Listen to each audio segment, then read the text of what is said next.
Hello everyone, and welcome to the ASMR review show.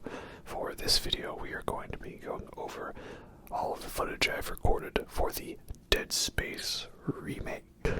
Not Dead Space Remastered, remake from the ground up. Yes, we are made whole again. So here we go, let's just get on into it. Intro, we have a similar intro to what was, recorded in the first one. Right, same kind of mission setup, but I always kind of missed that strange loading screen, with the ship and the boosters. Here we have Nicole, and she looks great because she looks like the actress that played her in Dead Space 2. That's how she was, the same actress, and now it just looks more realistic. I mean, it's a little strange for me, because I have that Nicole monologue from the first game memorized so well, and now it's slightly different voice and tonality, but that's just what it is, people. Get over it. We went from all video game characters, we hate that they're hot bombshells, to now we don't like that they're not hot bombshells, and whatever. And okay, yeah, they nerfed Kendra in this one. She ain't as thick, but she's a better character now, Jeez. Alright, now we've got that over with. Also, her line about girlfriend is not about her having a girlfriend, just the concept of listening to the girlfriend. That's what Isaac's saying. I can't believe I have to say that now, but that's where we're at. Anyway, we got that out of the way. Let's continue. Here's the Dead Space remake. It looks great. I think it's funny how now you can rotate the camera all the way around to see Isaac's face, because you couldn't do that in the original. It was like locked, but you could secretly do it once the ship crashed. So you got a brief little glimpse there. So yeah, overall thoughts on the game. It's very good. There are many things that it improves upon over the original, and there are some things that it does not improve upon. I will say that is true. But overall, it's a very enjoyable experience, and I think this is kind of, in a way, the true way to play the game for the most part. I feel like the best experience is to still play the original and the remake, and thankfully it's not like they've removed the original off of Steam or anything like that. So yeah, it's very good, not perfect, but very good.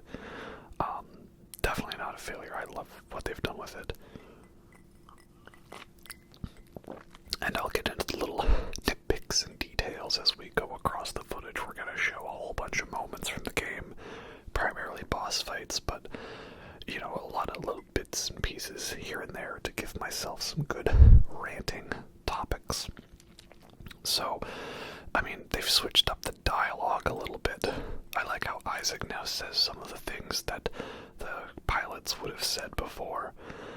I also like how Kendra is a lot more sympathetic and empathetic of a character in this one. Like, that little line gives you plenty of time to catch up with Nicole. That's nice. Because it's less foreshadowing of a spoiler alert that she's the secret asshole in this game, So, yep, of course, stuff's going all to hell. That's how it is, right? Yeah, so I like Kendra more in this one, I think. She's definitely more of a character and less of just someone ordering Isaac where to go. And of course, Isaac's so much better of a character in this because he actually has a character. Really love what they did with him. So glad it was Gunnar Wright voicing him again. He did a fantastic job stepping back into the role. And Nicole got a lot more character too, because she was just kind of a pretty face. Oh, look at me. Lol, senpai, save me. I'm a damsel in distress. But she's an actual character now, so you really feel for her more. And just the crew members, Chen and Johnston, they get a little bit more extra lines here and there, so that's nice. The only character out of these main crew that I didn't really like much more was Hammond. And that's just because Hammond in the original, he's very iconic. Like, I love his authority and his commandingness madness, you know, and it's trying to make the best of a bad situation. And he's voiced by the guy who's the "This is Sparta" guy, you know, "This is madness" guy gets kicked into the pit. Iconic, you know, meme. And he was also in Jason X. He was great too. He tackled Jason on the outside of a spaceship and sent him burning up an atmosphere. That was great. But yeah, visuals in this game look fantastic. Now, the visuals are not going to be totally great because there was a bit where for the first weekend, like, there was some buggy graphics and stuff, and I never got anything as bad as, like, the pixelated Borderlands look, at least, only up close. But I decided I wasn't going to wait for the patch, I would just play it. I mean, you're primarily here for the audio anyways, right? So this is a nice audio log here, or a text log. Essentially it details Isaac's history and his parents Powell and Octavia. And Octavia became like a hardcore unitologist. And that's how Isaac met Nicole. Nicole was the doctor who declared Octavia sane, but she wasn't sane, and she went and killed Powell and then committed Sudoku. And thus, that's why Isaac, he has a bit of resentment for Nicole in that way for failing to save his parents, and it ties into more info on why Isaac hates unitology. He's got a lot more background to it. So it's like that, just little character bits that I love in the addition of the remake. Though it is annoying that if you try to read that text log, you miss out on the dialogue of the characters there, and then they just shout at you like, you know, "Hey guys, let's get going," right? And you also can't run for the first bit of the game. I'm not sure why. I don't really like that. I think it was nice that the game lets you walk around a bit freely and learn to run before actually making you run from the monsters. You know, it was one criticism I guess I could have of Dead Space 2. If you hadn't played the other Dead Space, the whole like running and stuff was unfamiliar, and ooh, is there a goodie down there? Oh, I think there is. We'll get back to that goodie. It's a surprise tool we'll use later. Don't mind me, by the way, I just got some nice whiskey, because whiskey's good. Yep, lovely visuals, still the same here and there, you know. Yeah, so yeah, they've patched it now, the graphics, but like, it was a thing I would notice that some of the menu items would get a little pixelated, or the up-close detail on the suit. So again, I thought I would rather just play the game as is and get the footage recorded so I could get down to the editing soon, rather than wait. But I've played through the game 2 more times since this playthrough, once for New Game Plus to upgrade all the weapons, and another for doing the game on Impossible mode. And I did it on Impossible mode and Plasma Cutter only. Very fun challenge. So I've done all that now, I've completed it, now is a good time to talk about it. But yeah, it's, again, the intro, it's hitting all of the same beats, just with little differences here and there. Though I do miss some of the lines, you know, Hammond insisting the USG Ishimura, and what is a little bit about, you know, clean bill of health for everybody to indicate that that's what the health bar is on your back.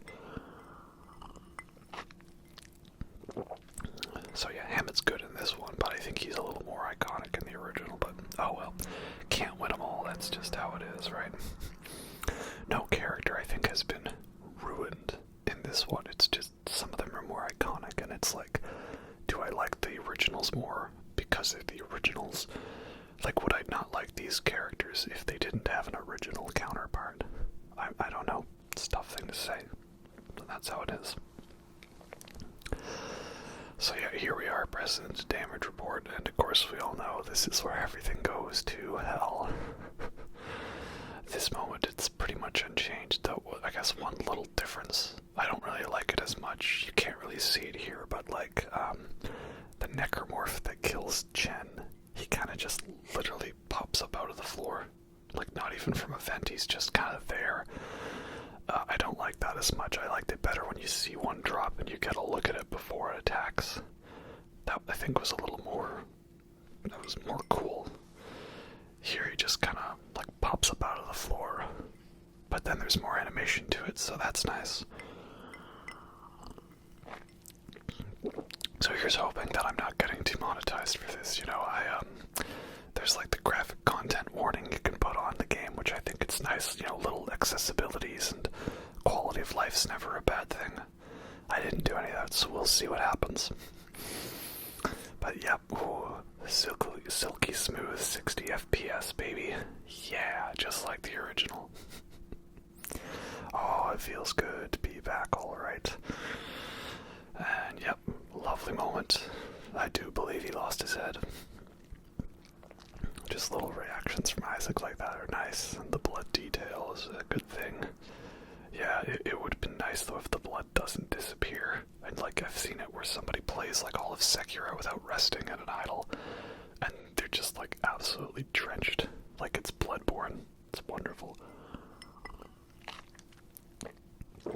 So this is the other thing is I tried using the new controls where like L3 is sprint, and I didn't really like it. I should have switched it, so I switched it back on subsequent playthroughs. And here we go. Cut off their limbs, and the good old plasma cutter. And this is a nice little thing here. I was always worried from the trailers about all of the over-the-top animations and cutscenes they were putting in, because I didn't like that element of Dead Space 3. So I was worried they would overdo it with this one, you know, flash the budget around, right? Because AAA games. But they actually had a lot of restraint, which was good. So, you know, that little detail there, that was nice. Just a little bit of him assembling it, kind of like Dead Space 2, how he quickly sort of jerry-rigs it together from like a flashlight and a surgical plasma cutter. So that's a good little addition here. Also, love the punch and then the stomp in this one. They're so much stronger, and I love them a lot. This is the other thing I realized, though, is the sensitivity for this game is kind of crazy. Because I'm used to playing Dead Space with like very low sensitivity for the precision aiming, and like the lowest sensitivity in this game is higher sensitivity than like medium sensitivity in original Dead Space. And I had just played original Dead Space like the weekend before. I did a quick little speed run of it. So yeah, that kind of messed with me for the first little bit. My aim is definitely not as precise as it could be. And yeah, again, just little differences in the dialogue here, but it's all stuff that feels natural. You know, it's I think a big improvement is it's no longer just a bunch of people holed up in cupboards ordering Isaac what to fix next. He's actively making a choice saying, hey guys, it makes sense if I go and do this thing because I'm the engineer, so you guys hold up and I'll go take care of it. I'll be the boss. So stuff like that.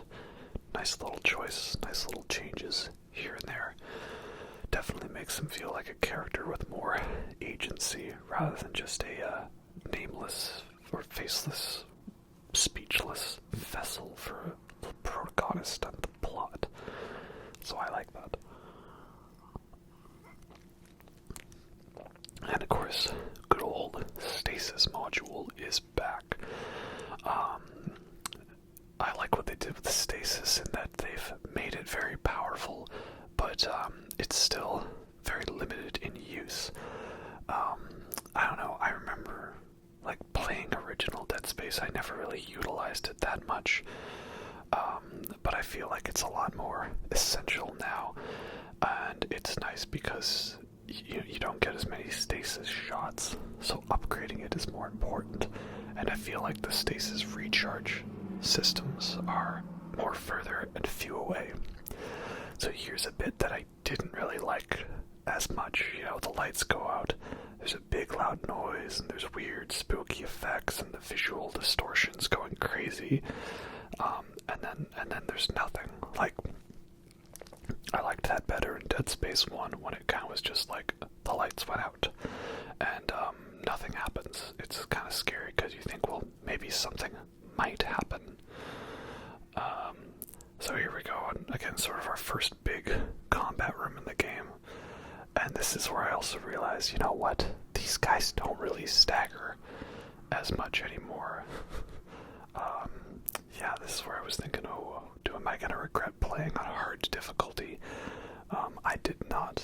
Hard difficulty was, I think, the way to go. It was a nice balance of always feeling like I was on edge without actually being limited in resources, you know.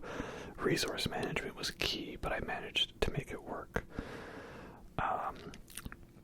And this is also where I realized that, oh yeah, they're a little more stealthy this time, because I did not hear that guy sneaking up behind me. Yeah, like they just, it's interesting, they don't do that, like, sprint as much, you know, the sprint where they would kind of go, like, head down and, like, swinging the arms around crazy.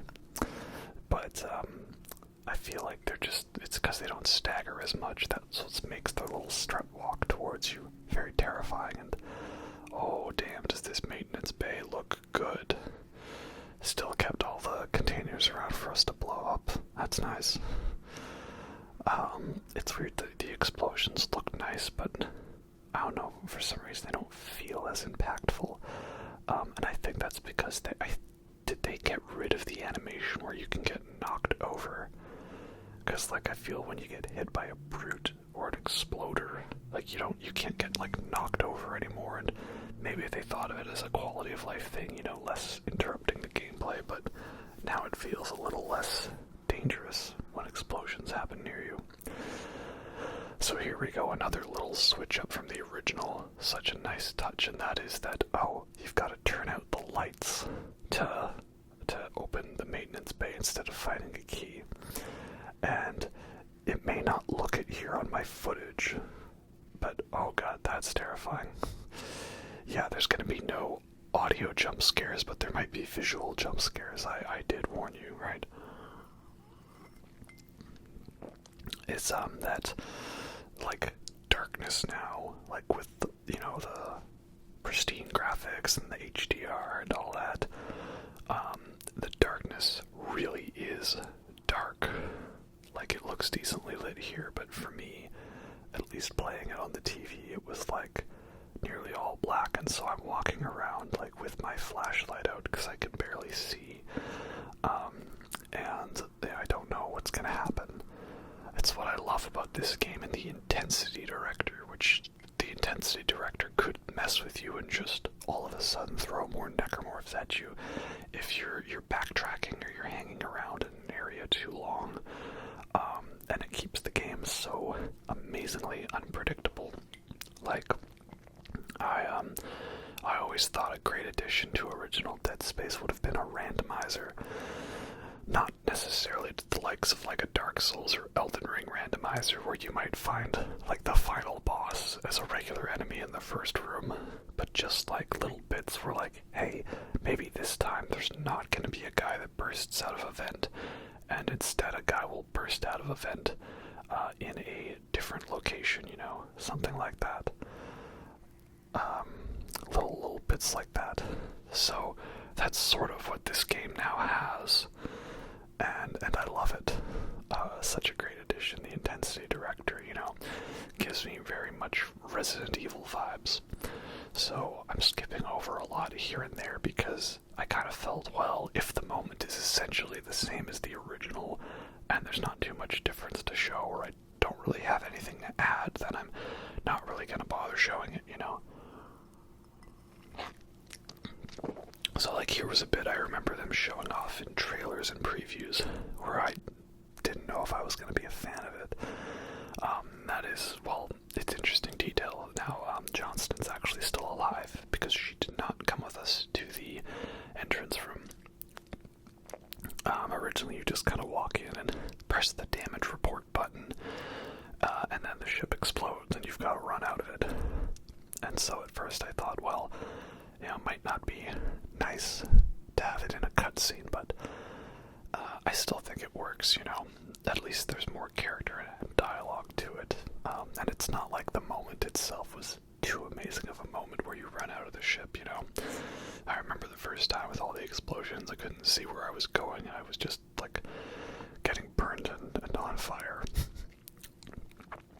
So I think it's a nice blend of cutscene and gameplay, more along the Dead Space 2 lines, and not necessarily Dead Space 3. So this is a good thing. And I like how you can see her get attacked, but there's nothing you can do about it, because she's gone. Bye-bye. And yeah, it's a nice little bit of action, I think upped the action scenes a little more in this one. But they didn't make it as action as Dead Space 2, a little precursor. Though I think it's odd that they still kept that iconic leaper introduction where it's crawling in the vents above you, but then it doesn't actually show up then. It doesn't show up until now. I liked it better when they introduced the enemy in a room and then they had it attack you a room later. Now it's just they introduce it, but it doesn't show up for several combat encounters later. A little odd decision, I think, on their part. And I also changed it so that you can't kinesis grab the acid anymore, which sucks. I like being able to do return to sender with the pukers. And I don't know, could you actually catch the acid bile in original Dead Space? I know you could in Dead Space 2. Now that I think about it, maybe, I don't know. Can't remember. But yeah, ship's destroyed, so we need to get some answers. So, first order of duty is to find the captain, and he's also kind of unalivened. So, over to medical, to the morgue we go. But this is a nice little thing here. No, it's not just we get to the tram station and we hop on a tram and we get a loading screen. No, it's we go through pathways to get to the area first, and then we unlock the tram. So I really like that as a detail. Everything is more interconnected, and you can see this. You can look down the tram hallways and see the other stations further down, and even when you're riding in the tram, you can see them going by in certain areas. So very great detail indeed. But that's chapter 1 done. On to chapter 2, and yes, they kept the titles of the chapters the same, so it still spells out the hidden message. Spoiler alert, Nicole is dead. And here we have kinesis, which has definitely gotten an upgrade in this game, because you can do the kinesis impalement with the limbs, like in Dead Space 2, which was such a fun addition to that game, and now it's in the original, so that's great. And I like the vibe to it. I feel like kinesis has so much more power, because before, if you threw items, they kind of just sort of flopped around. Kinesis was not really meant to be as much of a weapon in Dead Space 2. You could use it for canisters and catching pods from a couple of enemies, and that's it. They didn't have the whole limb shooting mechanic. This is another detail that's different, is now when you find guns, you find them and you pick them up, which on one hand it's kind of nice that every weapon gets an introduction, but also not as nice because now you don't have to take up precious inventory space finding a schematic, bringing it back to a store, and then choosing whether to spend your credits on a new weapon or on other things. So that's a little bit of a downgrade, less resource management. But on the other way, I like that the game is a little more descriptive in its the uses of the guns and how they work. In original Dead Space, I was always making a save, then buy a gun, then try it out to see if it actually was worth it. And I love the way the guns feel in this one, though. It's weird. I remember liking the pulse rifle in original Dead Space 1, and in Dead Space 2, I kind of was starting to realize it wasn't that great. I liked it a lot in Dead Space 3 because I had a pulse rifle flamethrower with stasis. But something about this in the remake, maybe because I was playing on hard difficulty, but I had a fully upgraded pulse rifle, and felt very underpowered. Like, it literally is not strong enough to kill one of the grab tentacles in the drag sequence. So yeah, that's, I don't know, not as good, right? But I guess it's kind of lore accurate, you know, the pulse rifle's not that great. So, yeah, but all the guns are great. I almost wish I had done an easier playthrough so that I could have used a bit more of them in the first one, but I did give them a decent amount of usage. You'll see I ended up using the Ripper quite a lot more, because I feel like I never really give that gun the love it should get in the first two games. A lot of people love it. I was never really big on it.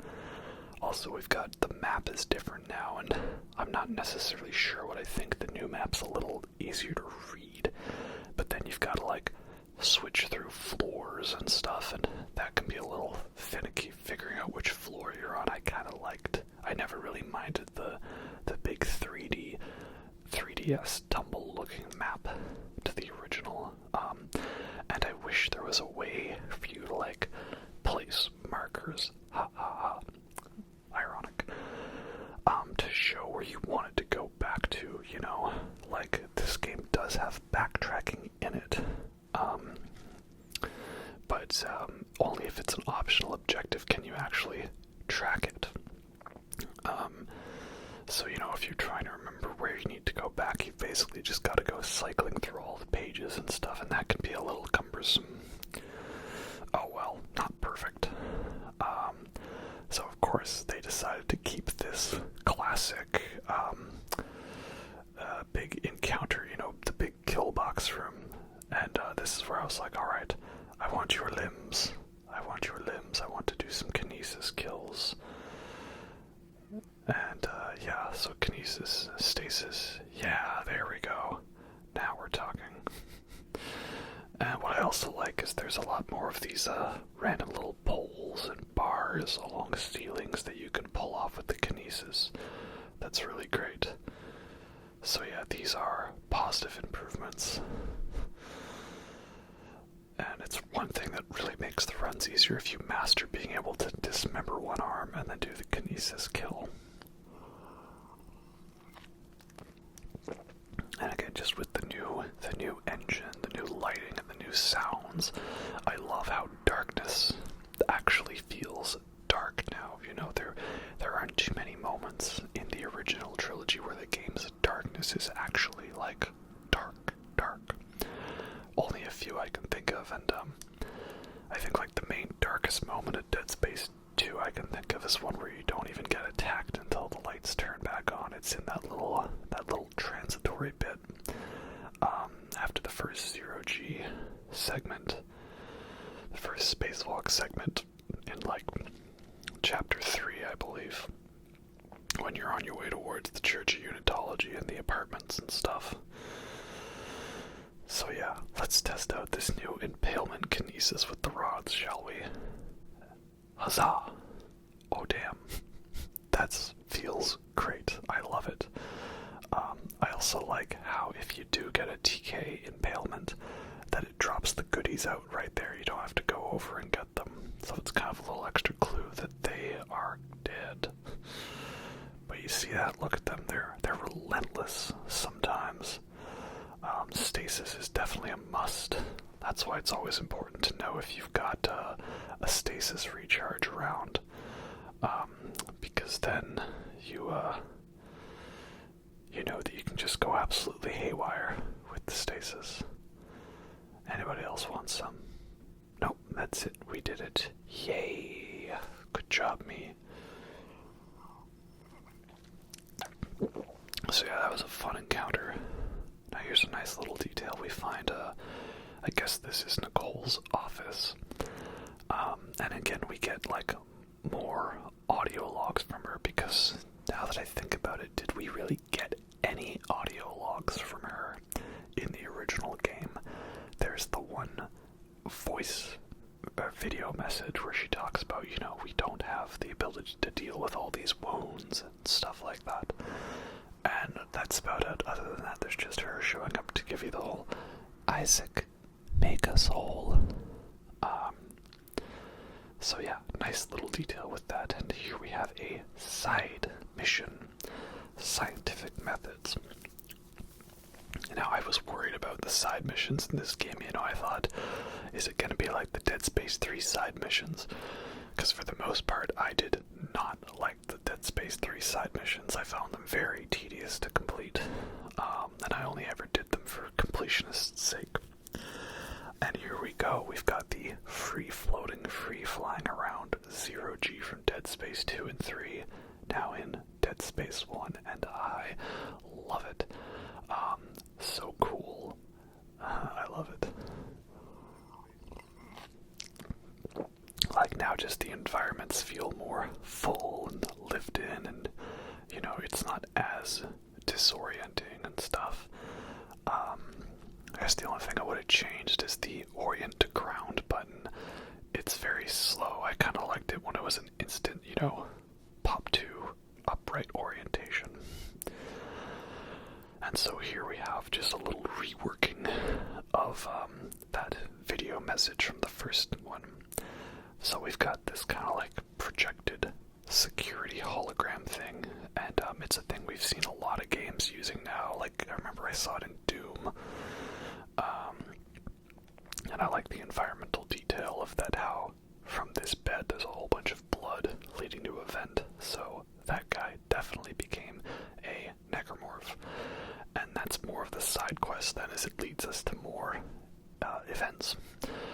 So here, yeah, this is a cutscene bit I did not like in the trailer, because I remember in original game, you kind of just show up and you walk into the room, monsters behind the glass, it starts killing the guy, and that's when you realize, like, oh dear, I'm gonna have to fight that thing, aren't I? But now it's like, oh, it's a cutscene, and like, guys, look, it's like right in your face, and it's scary, and there's like extra visual blur and stuff and effects, and like, guys, aren't you scared yet by the harmless monster that can't harm you because it's a cutscene?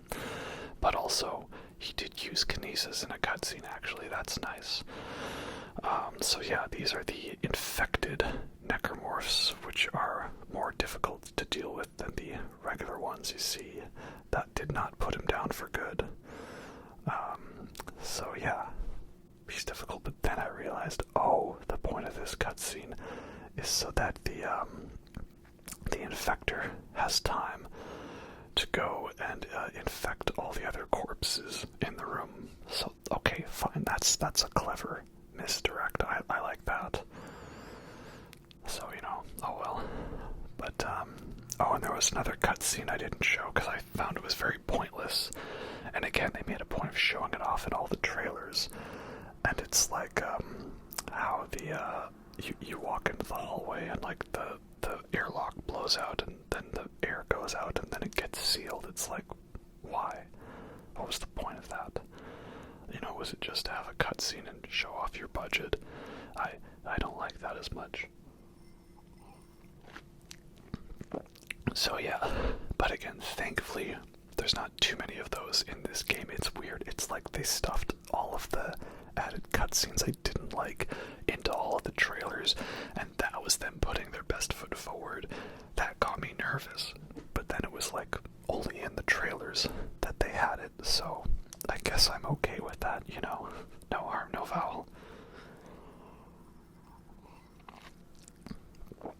But yay, we've got security clearance now, level 1. So yeah, the security clearance, I think it was a nice addition. It means that certain goodies in the area are locked off until later. I like that this means that there's actually no locker that is just locked for no reason that you can't open, All the other Dead Space games would have a balance of, like, lockers that you just could never open. Now it's like, if there's a locker there and it's locked, you will eventually be able to open it through some means. So I think it was a neat addition to the game. And so, where was I going about that? Yeah, security clearance is nice. Locks off items in a realistic way. So that is good, a good addition. So now though, oh yeah, there's all gender unisex bathrooms, Oh my gosh, wow. Such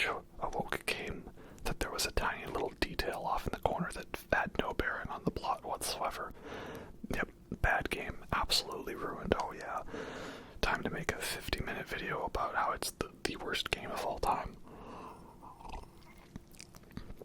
Get over it, people. So I thought, hey, I can get the Peng treasure now, right? Because I have kinesis in this area, but, it's text log now. This is hilarious. I got it. Who cares? I've got it. It's amazing. I've got to hide it now where nobody can find it. That is how you do an Easter egg. That is hilarious, and I love it. So for those of you not in the know, that's where you find the Peng treasure, which is a hidden little item there. And yeah, in the original game, you could see it in the first level, but you couldn't get it with kinesis until the 11th level. And then you could sell it for like 30,000 credits. So then you go back there thinking, oh, I've got kinesis now, I can grab it, that's great. And then it's not. They changed the location where they hid the Peng treasure. And for the players that originally knew where it was, now they've put a little thing teasing you about it. That is hilarious. So here we go. More free-floating zero-G segments, and I love the way it works that now you've got to make your way over to the sections of the ship, not just get on the tram. And again, here's a fun little misdirect that, in the original, that guy was a corpse that came to life, right? Like, oh, okay, well, he wasn't there. Well, is the game gonna jump scare me in a different way, perhaps? And, yep, because they hid the fake jump guy around the corner. So that's a nice little detail. I like that. Yeah, so we got more side quest stuff in there, and again, the side missions, they're actually pretty good because they don't require that much backtracking, just a little bit here and there. And the backtracking is nice in this game because it's unpredictable, It's not like all the backtracking in Dead Space 3 where it's tedious because it's all scripted what happens, and it just feels like they're padding out the runtime. This is, hey, it makes the ship that you're on feel more interconnected. You have to familiarize yourself with the geography, and you have to make the decision for yourself. Do I want to risk getting attacked more on the way back? Is it worth using the resources? I don't know. So these are good things, justifiable backtracking. I've always said that I never minded like the backtracking in a game like Alien Isolation, because that game, again, it's unpredictable, right? Are you gonna get attacked? I don't know. Whereas the backtracking in Dead Space 3, it's all scripted. So this is a positive change. Positive changes. And again, it's not like, you're going into, much like side quests in this game versus Dead Space 3, it's not like you're going into, predetermined areas and stuff that are all just copy and pasted. It's just little extra additions to rooms, so that is good. And you see there's a nice little change that you can't just run into the room and stop that infector from infecting that corpse. They put just one little detail. You gotta destroy the node to open the door. And I like that feature because a lot of times in Dead Space 1 there are moments where you have a shortcut to an area, and for some reason it's just locked from one side. Like for no reason. Now it's just a little extra thing. Oh, you've got to press destroy the little conduit, the power conduit, to open it up. Just a little detail. It makes the world feel a little more consistent and lived in, and I like it for that. And now I love this bit. The decontamination room was always a very fun, scary moment from the original, and now just with the modern graphics and all the extra smoke and the lighting and the sound, it's just even better. Way more intense, because with the fog it's difficult to see where the lurkers are hiding. So again, these are positive changes. Though I think it would have been fun if they ambushed you in the decontamination room a second time, kind of like how they reversed it in Dead Space 2, where you don't get attacked the first time and get attacked the second time. Because they definitely switched up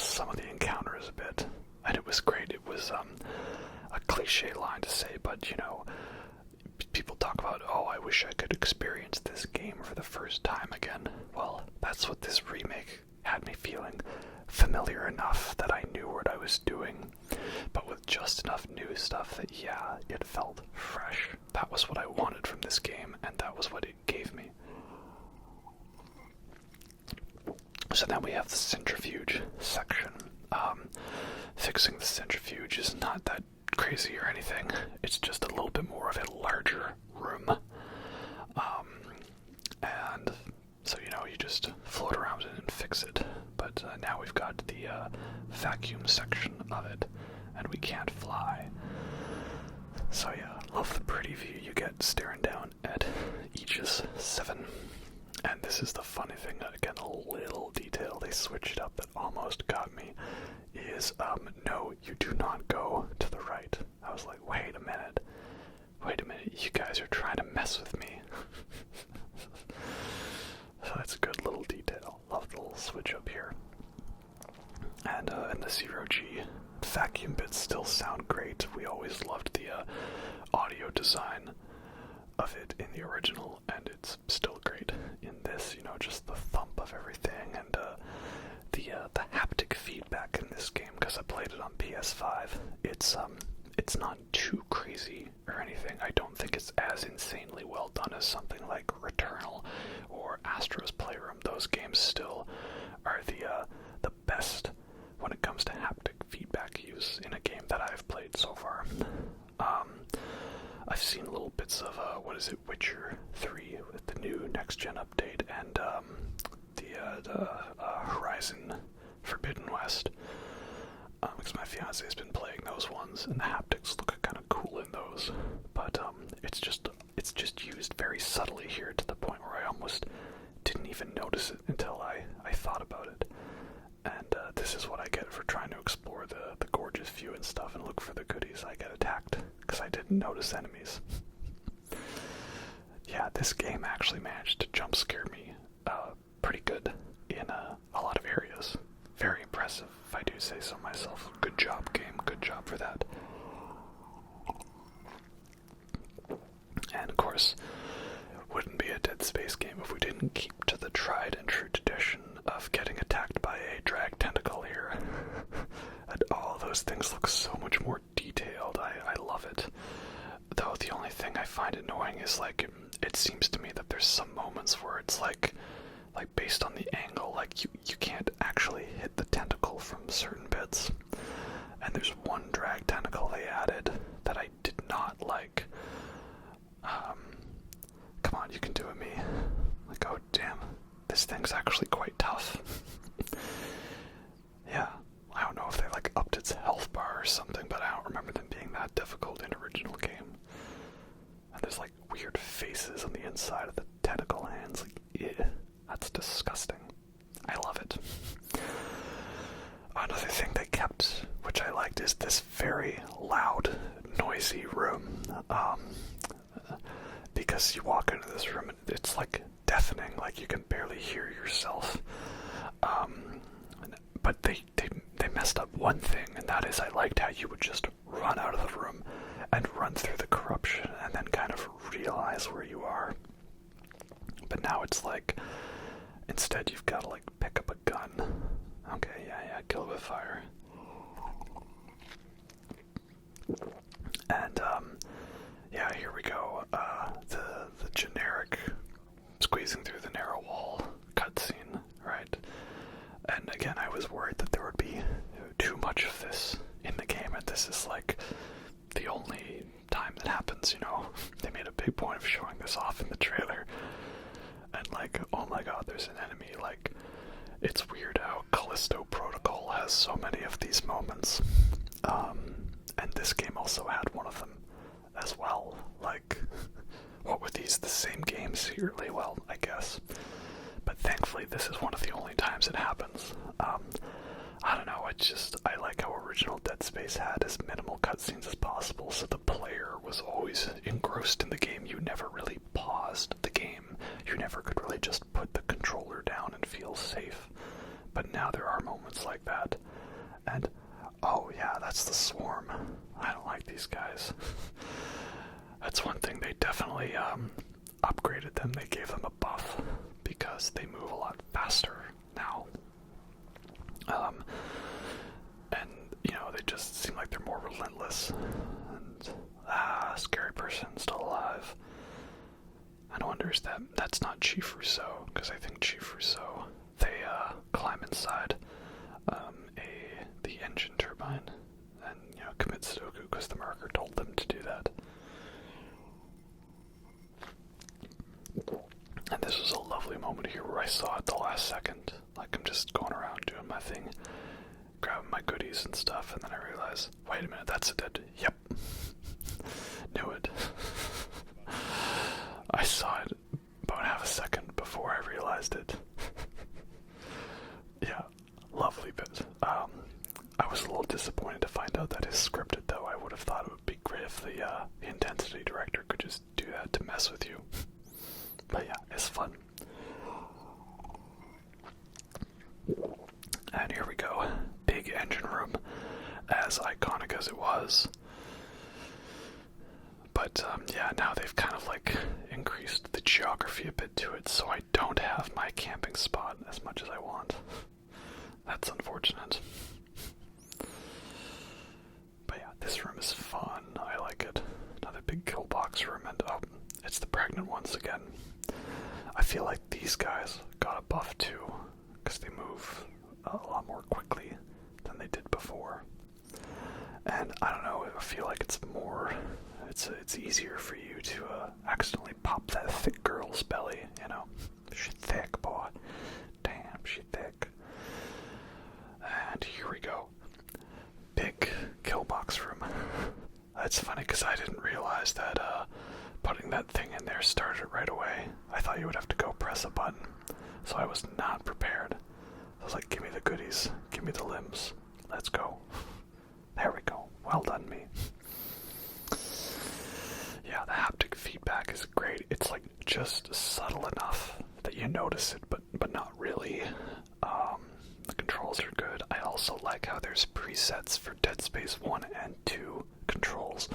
Now the only issue with those is that you can't set it to what zero-G takeoff and land is. It's just going to be whatever your L1, R1 inputs are. So for me, when I switched sprint to L1, it meant that takeoff and land in zero-G was L3 and R1, which isn't as cumbersome as you would think, but still it's too bad you can't just set it to like a single button prompt. It has to be whatever your R1 and L1 prompts are. Oh well. Yeah, controls are great, the looks great, everything's great in this game. Minor nitpicks here and there. Again, I don't like the passageway cutscene because it's like that moment worked fine in the original. You run into a big noisy area, you run fast to get out of the noise because it's scary, you catch a breather, and then you look around like, oh, what have I gotten myself into now? Now it's just like, yeah, there's a needless move through a narrow passage cutscene. Like, is that a disguised loading screen? I don't think really there was an issue with anywhere else in the game doing that.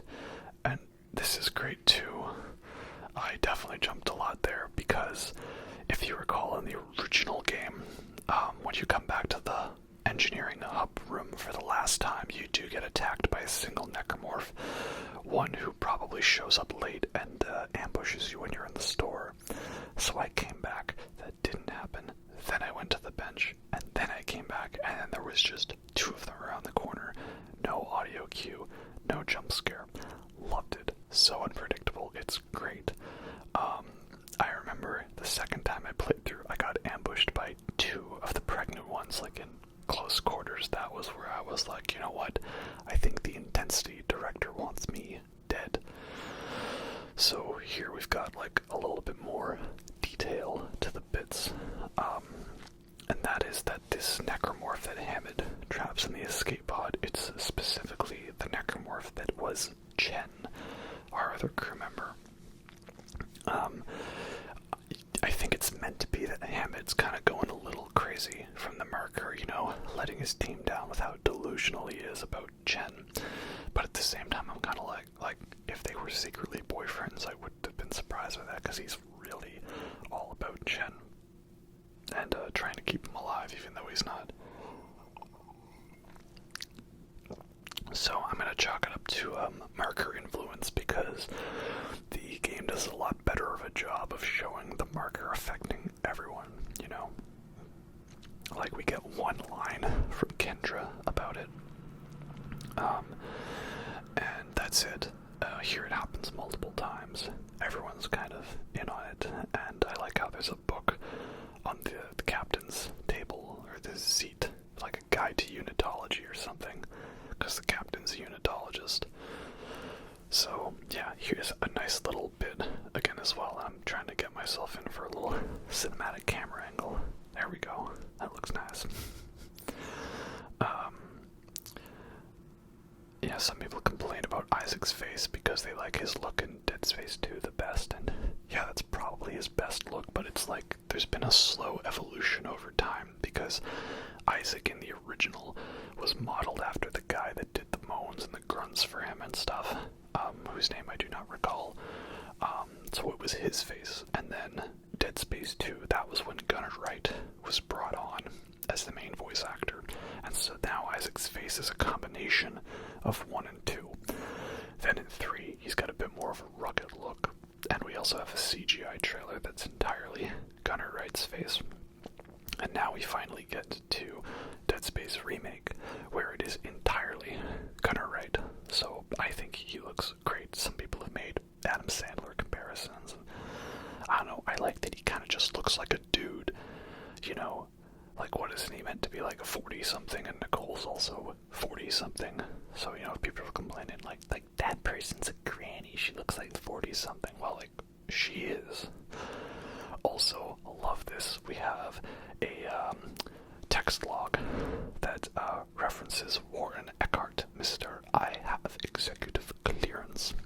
So this is good. It's a thing that they've done throughout the game, is they've, like, worked in details from all of the other games in little bits and pieces. They've thrown in references to Dead Space Extraction, Dead Space 2, even Dead Space 3 actually is still relevant to the lore, and I like that because I don't have as many issues with Dead Space 3 as a lot of people. I mean, I do have issues, don't get me wrong. I ranted about that game for 4.5 hours. But, like, the lore element of the Brethren Moons, I always thought that was a cool addition to the lore that lined up pretty nicely with all of the past games. And then the other thing is, there were some audio logs that I noticed were different, and I wasn't the biggest fan of it, but then I realized, people pointed it out, oh, it's because these audio logs are like the actors from, like, the not the TV show, like the movies and stuff, like Downfall and Aftermath or something like that. And I thought, oh, that's a great addition, you know. I didn't know that, but that's cool that they, like, brought back those people. I feel like they tried to get as many people back as possible, and so therefore, if there were a case of different actors and stuff, it wasn't necessarily a case of them pulling like a Jeremy Irons in Lion King, where they were just like, meh, we don't need Jeremy Irons, we need James Earl Jones, but who cares about Jeremy Irons? At least that's what I want to think. I don't know if that is actually the truth, but yeah. Also, here we have the brutes. The brutes look cool, they're fun. One thing that messes with me is that they'll actually shoot the kinesis pods before having one of their legs cut off. They can just do it from the start of the battle. That messed me up in another playthrough.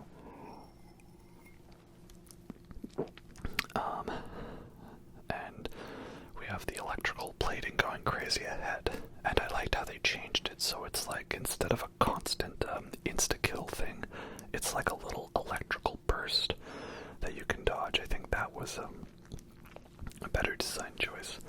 Not nearly as frustrating as the insta-kill environmental hazard.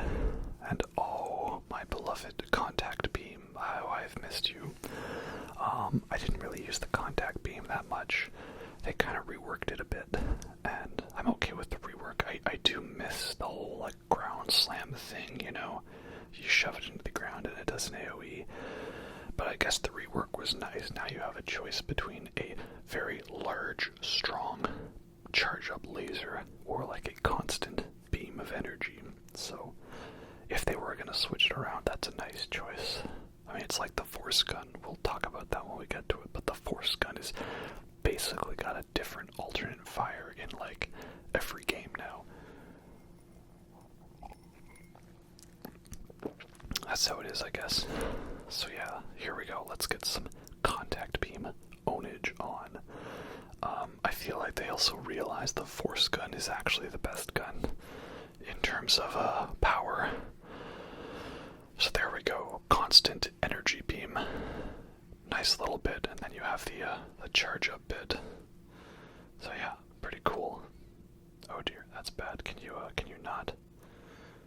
Oh, okay. His mother told him he's not allowed to go through that area. That's nice of him. Yeah, because I think if I recall correctly, the Force Gun is actually the gun with the most expensive ammo in this one. Which I guess is good, because Force Gun ammo in, like, 1 and 2 was, like, dirt cheap. It was kind of crazy how cheap it was. So definitely overpowered. Balanced better in this. And now here we have definitely the room of some unitologist and footage for the marker from the planet. And again, nice little bit of character. Yeah, Isaac's mother was a believer. And yeah, unitology's full of shit.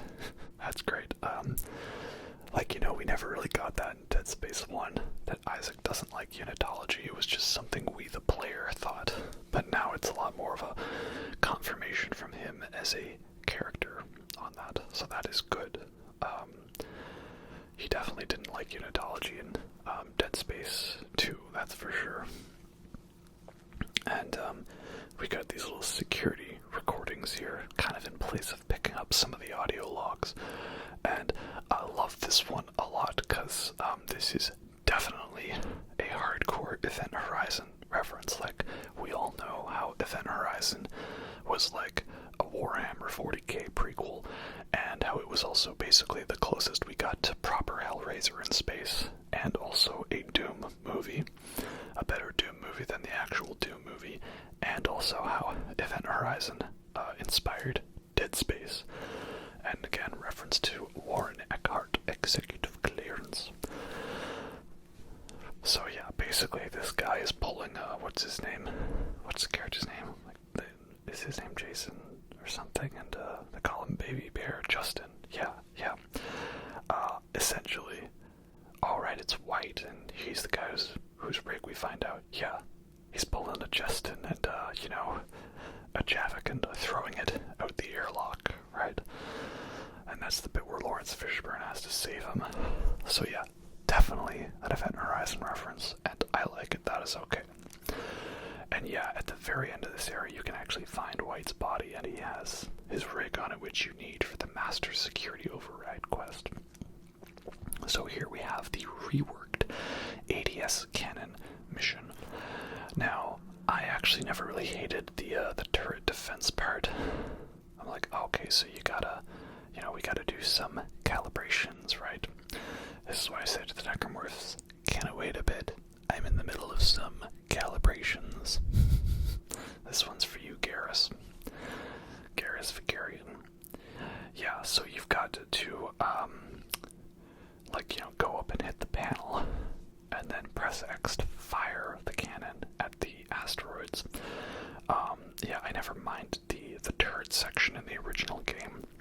The only thing that was annoying for me was trying to get the trophy where you had to do it with 50% hull integrity remaining, and you started at like 85. That was the most difficult trophy for me to get in original Dead Space. Though it was definitely easier with mouse and keyboard on the PC version. So yeah, I also don't know if those asteroids will insta-kill you if they hit. I haven't been hit by them yet. I'd like to keep it that way. It's an interesting rework to the moment and I guess it's nice that you no longer have the whole running through the hallway and may or may not being attacked by the necromorphs or like dodging the asteroid pits. So I guess it's nice, it's cool, and it's definitely good training for a very cool boss fight later on. And can you guys wait for a bit? Didn't you hear me? I'm in the middle of some calibrations. How rude. You don't interrupt Garrus when he's in his calibrations, right? Though again, I guess I'm also like Tali, because I'm the engineer, I'm the tech expert, right? Isaac and Tali, that would be such a great power couple. I've seen some fan art of like crossovers of them hanging out and, you know, using plasma cutters. That would be great. I'm actually doing a Mass Effect playthrough. I just haven't played it in a while because I was playing too much Elden Ring. But yeah, I'm playing as essentially Isaac in Mass Effect to prove that Mass Effect 3 and Dead Space 3 are just literally the same game. So yeah, if you go further down and to the left side, you can find White's rig. He's needed for the executive security override clearance. Yeah, it's a fun moment. I like it. It's not as tedious as the original, but I also didn't mind the turret section, so I think a lot of people consider this an improvement, so I guess the general consensus is this was a change for the better. Then here we have a interesting plot change. That is that we're no longer going back to medical to create the formula to, you know, stop the gas from coming through from hydroponics. We're going back there because there's a broadcast about Nicole being alive. Though I like that line from Daniels, just makes sense. Like, at this point, does she already know that Nicole's dead? There is a clear moment where we know that she knows Nicole is dead, and it's her reaction to you saying, yeah, I talked to Nicole, she's great, she's awesome. But at that point, I don't know yet. And here we now have our introduction to Dr. Charles Mercer. At first, I kind of was a little iffy on the new voice actor for him, because again, it's just, I'm familiar with the original. I didn't know how his character was going to be, but I really love what they did with him in this game. He gets a lot more monologuing to do, so he's like legit like a antagonist, a villain, a bad guy. He's not just some crazed weirdo. And I think they do a better job of kind of hinting at how he's still alive all this time. Because I always thought it was weird how he just kind of wanders the halls and he's fine in the original. Like, bro, there's necromorphs around. How are you surviving this? Well, they just basically gave him like stasis upgraded to 1000. And, you know, it almost seems like maybe the marker is kind of on his side, you know? It's like the ring, it wants to be found, and oh yeah, you get like grotesque stuff like this, like, oh, don't disturb my patients, and there's these people that are tied up and being experimented on, like, yeah, this dude's like got some like Joseph Mendel complex stuff, like Slayer, if they were still writing music, would have a field day writing about Charles Mercer. Again, these are all positive changes. And I also like how this room feels more claustrophobic with the walls and the dividers, you know. Oh, and here we have the Guardians. I'm a little iffy on what I think of the Guardians in this one. On one hand, I like that the pods they shoot out disappear right away. I always hated getting knocked over by the pods taking several minutes to explode after you killed them. But also I sometimes feel like they can regenerate their internal tentacles, and their screams are not as haunting as the original. That is kind of a case for it, you know. A lot of the necromorph sounds I feel were more iconic in the original. Definitely the exploder being number one. I'm sure someone on PC is gonna try to make a patch for it or a mod, but I'd like to see them put in the original exploder noises, because they're almost kind of non-existent in the new one. it's just a recording. But I also like how, based on some of the stuff she says, it's clear that he's cobbled this together from some of his audio recordings with Nicole. Nice little detail. But here, Isaac make us whole. Whoa, who's that behind them? Oh, stasis. Wait a minute. What? Yeah, this is again another nice detail. We actually see kinesis and stasis being used in cutscenes. You know, like, it's interesting. It seems for a lot of the original games that Isaac's the only one that has stasis or kinesis. He's acknowledging it, like, yeah, I've got to use my kinesis module to move this thing. Or maybe if I use stasis to slow these machines down. Nobody else seems to have it. So now they do. That is good. And again, it's a cutscene now, not just him monologuing off behind glass. But that's okay, I guess. We did have a lot of people monologuing behind glass in original Dead Space. It's kind of survival horror trope number 101. And plus, come on, he gets such great monologues in this one. You know, we love ourselves a good villain speech. He gets at least like 4 or 5 of them in the game, so that's awesome. He's just like even crazier than what you thought. And he's walking around with some kind of tool, which I think it's like a nail gun, or I guess a rivet gun, but also he uses it to like access the marker code, so I guess it's some kind of an eye poke needle, but a very rudimentary form of that one. But yeah, this is where I'm like, oh no. This is bad. And here we have it, the new and improved Hunter. He's got like weird tendrils dripping from his mouth now. It's an odd thing, but okay, I dig it. And he definitely does not stagger as easily as we can see. Because I'm trying not to waste precious stasis on him. Also, the Ripper now has a ricochet feature, which is nice, but it's also double-edged sword because you can hurt yourself with your own ricochets. Gotta be careful. But yeah, I definitely loved using the Ripper in this playthrough because it is very ammo efficient when fully upgraded. So yeah, good choice. Also, I just feel that like the Ubermorph, the Hunter, he's a little more relentless now. Especially because he follows you through a few more areas than he would before. Like, he actually follows you, like, into this room, which I don't think he did before. And they still kept the very evil habit of the swarm attacking you there. Yeah, so I was like, oh, he's actually still behind me. Wait a minute, you weren't supposed to do that. Okay, oh no, he's leaving me. Okay, that's good. Damn, I do not like that. But yep, Isaac hates unitologists. Amen, brother. Yeah, this hallway is also a pretty bad one because, like, I love it how, like, you're in the room with the store, and then you could choose to go to the bench, but then you might get attacked along the way. Just the little decisions you have to make, like in Resident Evil 2 Remake, where you have to choose whether or not you want to risk running through zombies or Mr. X. I love that a lot.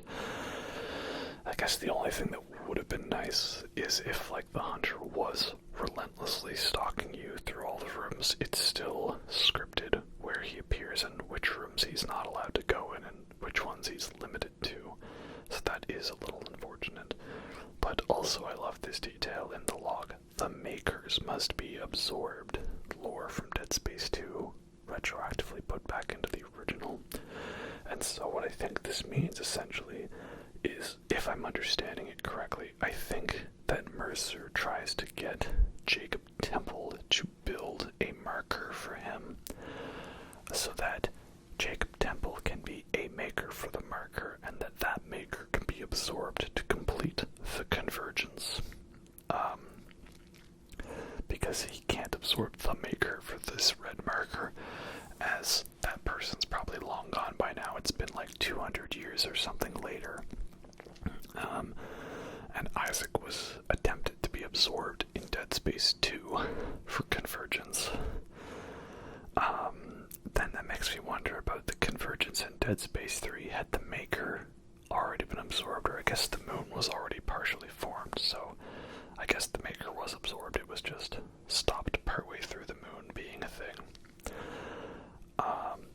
This one, it's a little random of a way to tell us to go to hydroponics, but I guess it's little bits like that that lead to it. This random guy warns us, then we see that bad air is from hydroponics, and then a nice little change is when we're going through the vacuum in the next segment. It's not just because the air got vented from the deck, it's because contaminated air got pumped in from hydroponics.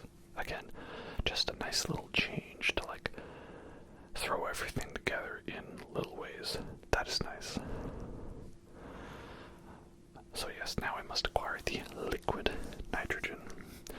Now this is what I wonder, like, could I have gone through the morgue that way? Is that why there's an air canister in that area? Like, I could have gone that way, I don't know. And here I'm just checking the map, making sure I don't need to backtrack for anything else along the way. But alright, okay, game's tired of me waiting around. Let's go. Get on it. Also, don't forget your stasis. Thank you, past me. Yeah, definitely some of these areas can feel relentless with how many enemies they're throwing at you. Like, oh, that's bad, I've got the wrong gun for the job here now. Oh, are you gonna pop on me? Yes, you are. That's what the flamethrower is for. I don't know, I never really hated flamethrower in the original game. I liked flamethrower actually better in Dead Space 1 than in Dead Space 2 because, wasn't it the more you upgraded in Dead Space 1, you could see that the flame was getting hotter, like it went from like red fire to like blue or something like that, or I don't know, I think it was a nice detail. Plus, the flamethrower actually burned off limbs, which was fun.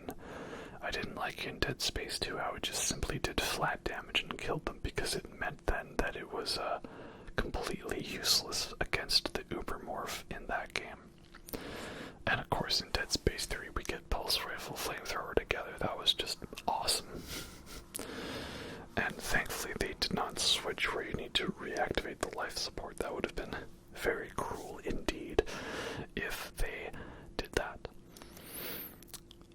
But yeah, now we need to get to hydroponics, and we need liquid nitrogen. The chemical lab, yeah. Again, small little detail on why we're going where we're going, but I think it works. I think it's nice. Also, I like in the store how it tells you how full your inventory is and how much of each item you have. And a nice little bit how your weapons still take up inventory space, so you know you have to be very careful with your resource management skills. Though I do wish they had carried over the feature from Dead Space 2 and 3, where the stasis packs could stack up in stacks of 3. I think that would have been good. And here we have it, the Cryogenics room.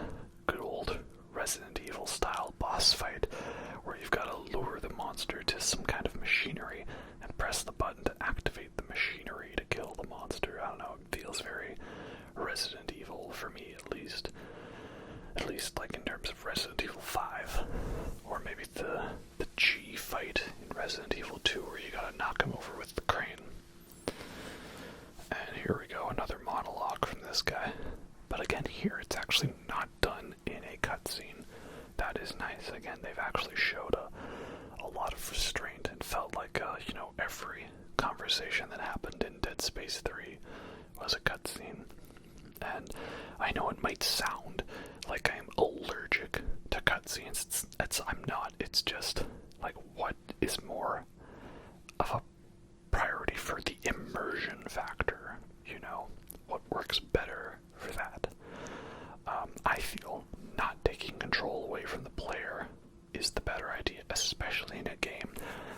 tries so hard to keep you immersed, you know, no heads-up display, no HUD, no, you know, kind of graphical add-ons, everything done in the context of the game. Stuff pops up on your rig, your health and your stasis are on your back, the ammo counter is on your gun, your inventory doesn't pause the game, stores and upgrade stations don't pause, right? I think that's better. Therefore, cutscenes following this rule and not taking you away from the control is a good thing. And yeah, Mercer has some great many lines there. Our homecoming will be truly divine. Also, I don't know if they've like done something to it, but like I feel like every time I play this part, I always manage it that the hunter is like just slightly outside of the cryo chamber when I do it. I'm like, really?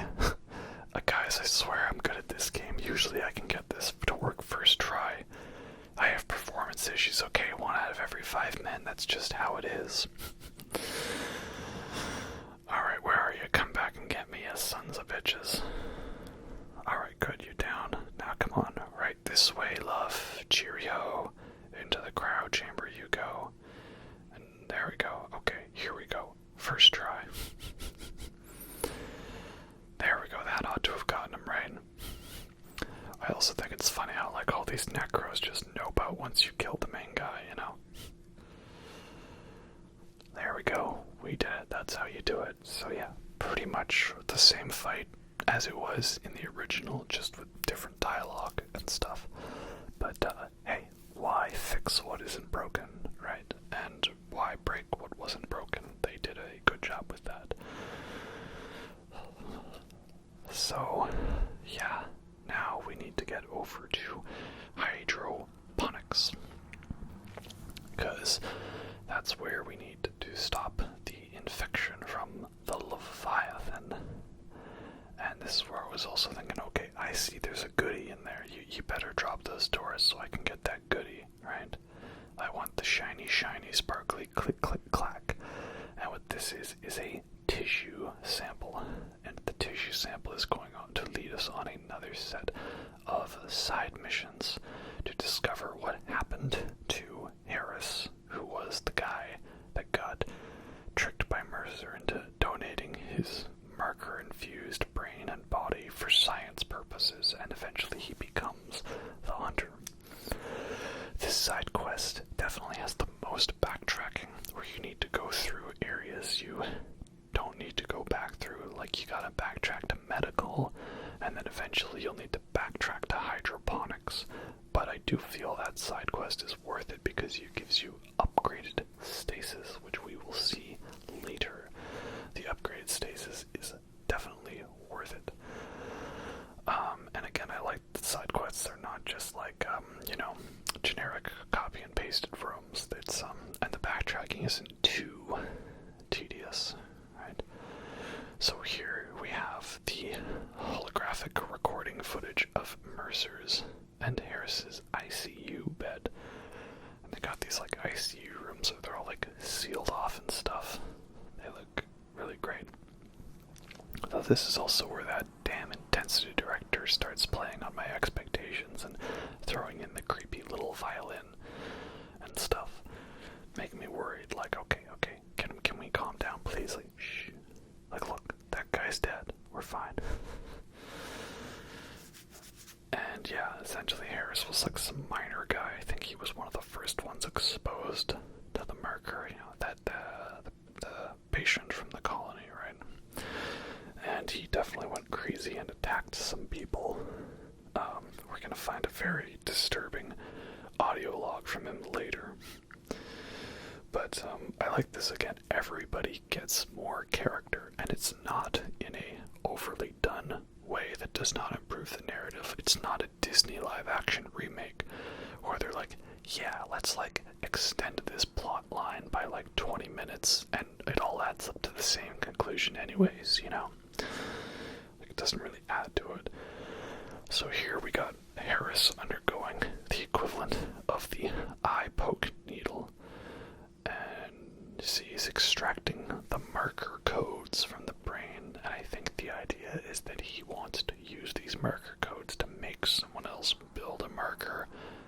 them get absorbed to start a convergence event. Yep, the marker codes are there in his brain, and I love it. They're hungry. They are coming to make us whole. He's hearing the Brethren Moons still calling out because, like Cthulhu, right? Dead Cthulhu lies dreaming. Oh, such great lore and little bits and stuff. Very good. I mean, we don't really know if they're gonna remake Dead Space 2 and 3. I really don't see how you would improve Dead Space 2 apart from a couple of little things. Like, that game has no backtracking except for one single mission, and it's all optional, so you don't really need to add in, like, side quests and stuff. And Dead Space 3, well, okay, there's definitely room for improvement in that game, but I also don't mind the co-op. I just wish the plot was handled a little better. And I like how they kept that OG jump scare of the watering cycle. That's fun, very good. Though I feel like they used the whole, like, water pipes activating as a jump scare a little too many times. Like, this is the only time I can think of where it's a big jump scare in Dead Space 1. And they've added, like, 3 others in this game, and they're very obnoxious. Now this is an interesting choice because now we have a message from Elizabeth Cross. Originally Hammond was here, and that's the other thing about why I think Hammond in Remake is not as good as OG Hammond, because he has a lot less screen time, right? Like, after you fix the ADS cannons and stuff, he kind of just, like, disappears. He's like, oh, I'm gonna go leave off on my mission. And originally it was that he was the one going into hydroponics and he was getting infected because he didn't have his own, like, helmet and stuff. Without your space helmet, I'm afraid you're going to find that very difficult, Dave. So I liked that bit, and they took that out. Now he just kind of disappears for a while, and occasionally it's like, yo guys, I'm hiding in the vents, like it's Among Us. I've never played Among Us, I've just heard that's the thing, like hiding in the vents. And now you talk about all these old games about hiding in the vents, and everyone assumes it's Among Us, right?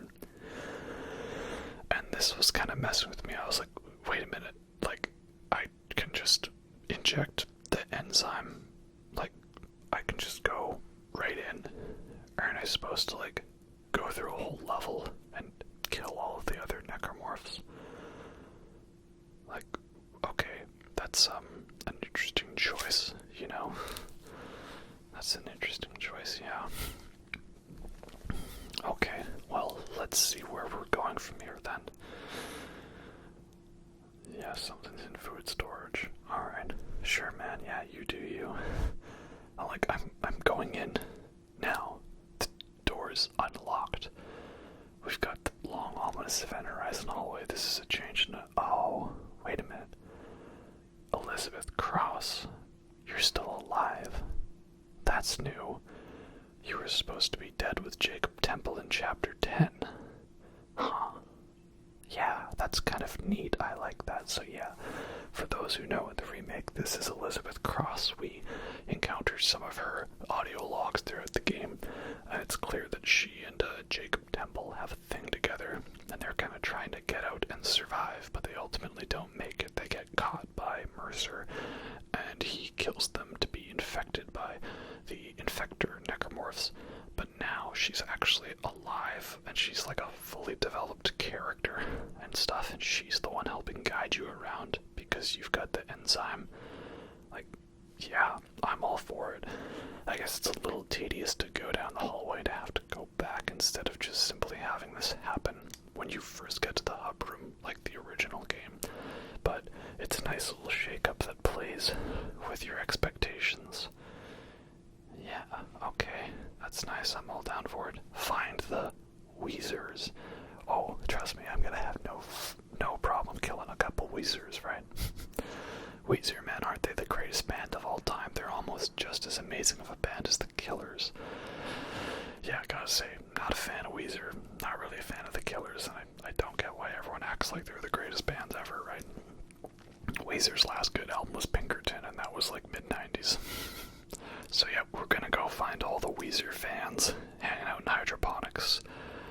And Now this is one detail, it's hard for me to tell, because you don't get as much of a good look at some of the necromorphs, but I feel like they don't really have their unique plant vibe anymore. I remember them being very distinctly different models in hydroponics to show they were like all covered in vines or covered in plants and stuff, and I feel like they didn't really address that as much, so I guess that's a little bit unfortunate, but oh well, that's how it is. You can't win them all. But they did keep that this is a big quarantine, lockdown, kill box room, so that was a good thing. I'm like, come on, I want you to do it. I know you're in here.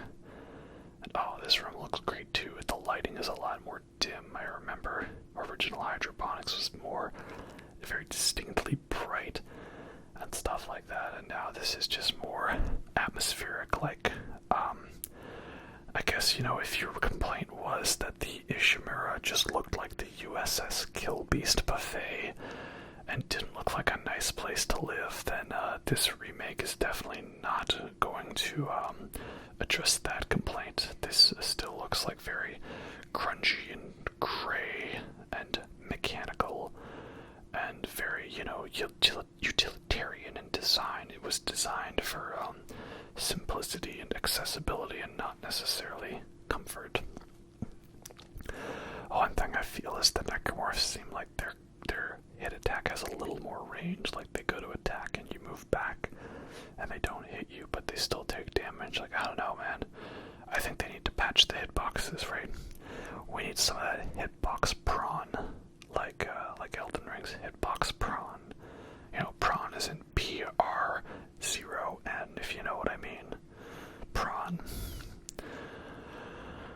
But then again, also, like, if it's taken lots of cues from, like, Event Horizon and Alien, let's be real, did the ships in the ship Event Horizon, in the movie Event Horizon, and the Nostromo, was it USC Nostromo? USSC? Did the Nostromo or the Event Horizon look like they were good places to live? No. This is just following along with this, right? Like, it's like, these are the equivalent of, like, big trucks and oil rigs in space. They're not about looking presentable and functioning and luxurious. They're meant about getting the job done, and that's what this is, because this is a game that is very critical of corporate greed. And there we go, we've injected one of the Weezers, and we've also got the Force Gun now, which again is really awesome. It literally peels the flesh off their skins. And here we have the Exploders, and yeah, not gonna lie, these guys are a little bit of a letdown in this version, because like original Exploders, like when they yelled, it was loud. You could hear them from a mile away, and they instantly sent you into a panic, wondering, where is it? These guys, I don't know, they seem like mildly inconvenienced. Like original Exploder sounds, like it was like almost like there was a slight sliver of humanity left in them, and they were in so much pain, and that's why they were trying to commit Sudoku. Like it was their one thing they wanted to do, They're just like anything to put themselves out of the misery. Same thing with the Guardians. With how much pain they sounded like they were in. So, yeah, a little bit of a detail that I do miss in this version, but again, you can't win them all. That's just how it is, unfortunately. Just the general necromorphs too, that general little that they would do, like that better in the original. This is a bit that messes with you. I'm like, wait a minute, aren't you supposed to attack me, Mr. Drag Tentacle? Like, oh, okay, maybe it's gonna attack me, like, when I come back down the hallway. Like, maybe it's behind me now. Oh, that's the thing, okay. Alright, well, anyway, enough with that room, and let's just get— wait a minute, I knew it, game. You were messing with my expectations. Ha ha ha. Very good, I like it. So yeah, that's a fun little scare, I like they switched up the timing to it. I knew it was coming, and it still got me. Also, again, maybe because I'm on hard difficulty, I just feel like these tentacles have a lot of health. Again, I fully upgraded pulse rifle, and I could not kill it in time. And not like I was missing the shots, it just didn't do enough damage. Really makes me wonder how you're kind of supposed to do those segments if you don't have the plasma cutter or the line gun or the contact beam. Like, I don't think force gun or flamethrower would work very well on those. Anyway, much of the rest of the hydroponics section is like little differences, but not too much where I have stuff to say. Like, one thing they changed, I guess, is it's more linear. Like, you have to go through the west side to get to the east side. You can't pick and choose. I don't know if I'm the fan of that, but I guess they kind of felt we're not going to make you go through too many similar rooms on the way over there. Though it does mean a little bit more backtracking to get back, because you've got to go through all of one side, then all of the other, then back to the other side, then back through the main one. Also, love Isaac's little line there. Well, I'm all out of good ideas, so guess what's left, right? Definitely a reference to his Dead Space 2 line, stick around, I'm full of bad ideas. And here we have it, the Leviathan fight. And staring into the void, they're very nice, but I also like how it gives you a chance to grab all the goodies. So don't mind me, just gonna grab all my goodies here. You can never have too many goodies, especially when the game gives you free goodies, and you're gonna want to do this because, okay, yeah, sometimes the physics with the boxes is a little odd though, like they don't actually detonate. You're gonna want to grab all the goodies, because every goodie that I don't grab here, we're going to lose the chance to loot later because of the thing that happens at the end of the fight, which you shall soon see. My oxygen tank. That's an interesting choice. This was definitely a fight where I feel like I would have benefited from the original controls more. Because remake controls, I find it's very hard to sprint around in 0G using L3. Like, I would press it, but it wouldn't work, and, oh, there she is, the beauty herself, the Leviathan. Oh, it looks great. Yeah, because now the way it works is you've got to dodge the tentacles, and so they kind of just shoot out fast. So what you're supposed to be doing is, like, strafing to the side, and, like, I guess, as you see here, I'm kind of doing it fast enough where I can just hover, and that's quick enough to dodge it. But I feel like in some cases, yeah, it's not good enough. So yeah, I definitely got hit around a lot in this fight. Some of these first time fights are going to be a little embarrassing to watch. Alright, come and get me, you sons of bitches. Like, I feel like I definitely got smacked around a lot. Oh well. And there we go, we got all the tentacles down. Thus we start the second phase where he starts shooting the pods out of the mouth. Oh, okay, there goes my bit.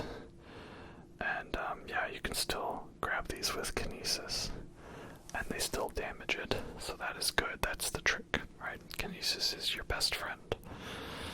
Though it is funny watching some people not knowing that's the thing they could do, because I definitely didn't know it. I also like how kinesis now, I feel like it grabs a lot fast, more fast than in the original. I mean, it's still a little slow, it takes a second to kick in, as you can see. But like original Dead Space, it was like you had to watch the bit hover over to the item and then pull it. Now it's a little more instantaneous. Not as instantaneous or 2 and 3. And yeah, this is a nice detail. Like, now you're on a time limit because you're gonna run out of air, and also it does the tentacle attacks while shooting the pods at you, which is different. I think originally it would either do one or the other. And yeah, this is where again I'm like, oh, I'm getting smacked around a lot. This is a little embarrassing. Like, oh, now the fight's actually a little more of a challenge. Though, not gonna lie, I definitely did like, 0G leaping away from the tentacles. Now you just kind of gotta move at a quick pace and stuff like that. Okay, come on me, I can do this. So yeah, this is a good fight. I've liked the way they've redesigned it. And there you have it. We actually get to see it flushed away into space. And now, my goodies.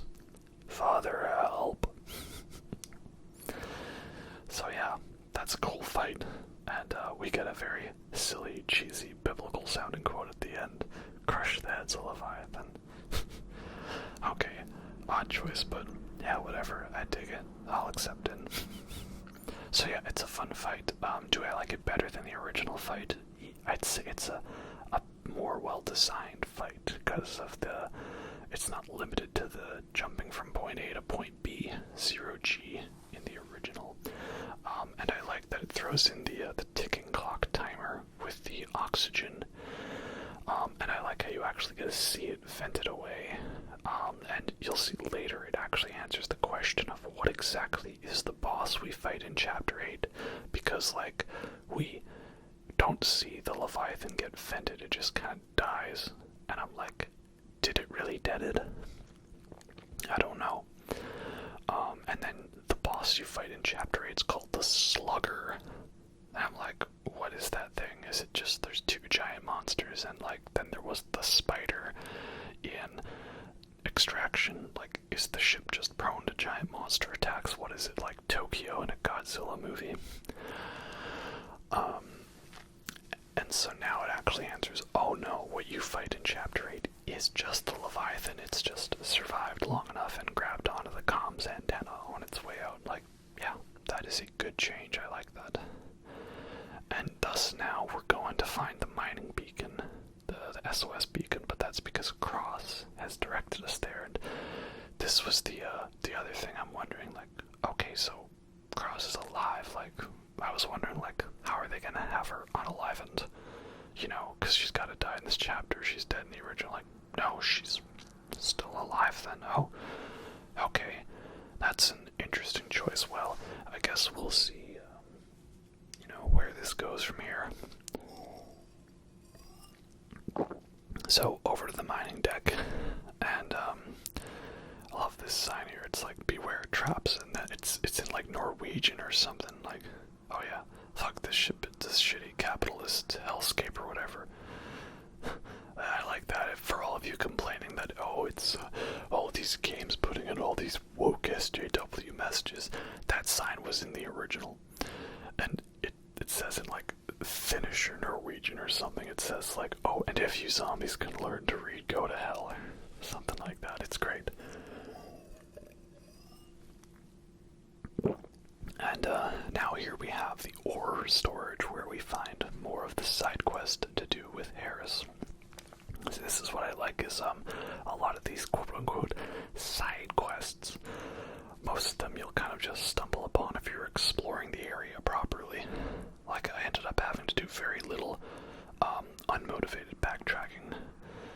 That isn't, say, like there's bits where you have to backtrack no matter what. Like you can't get into the hydroponics room until you've unlocked the bit, right?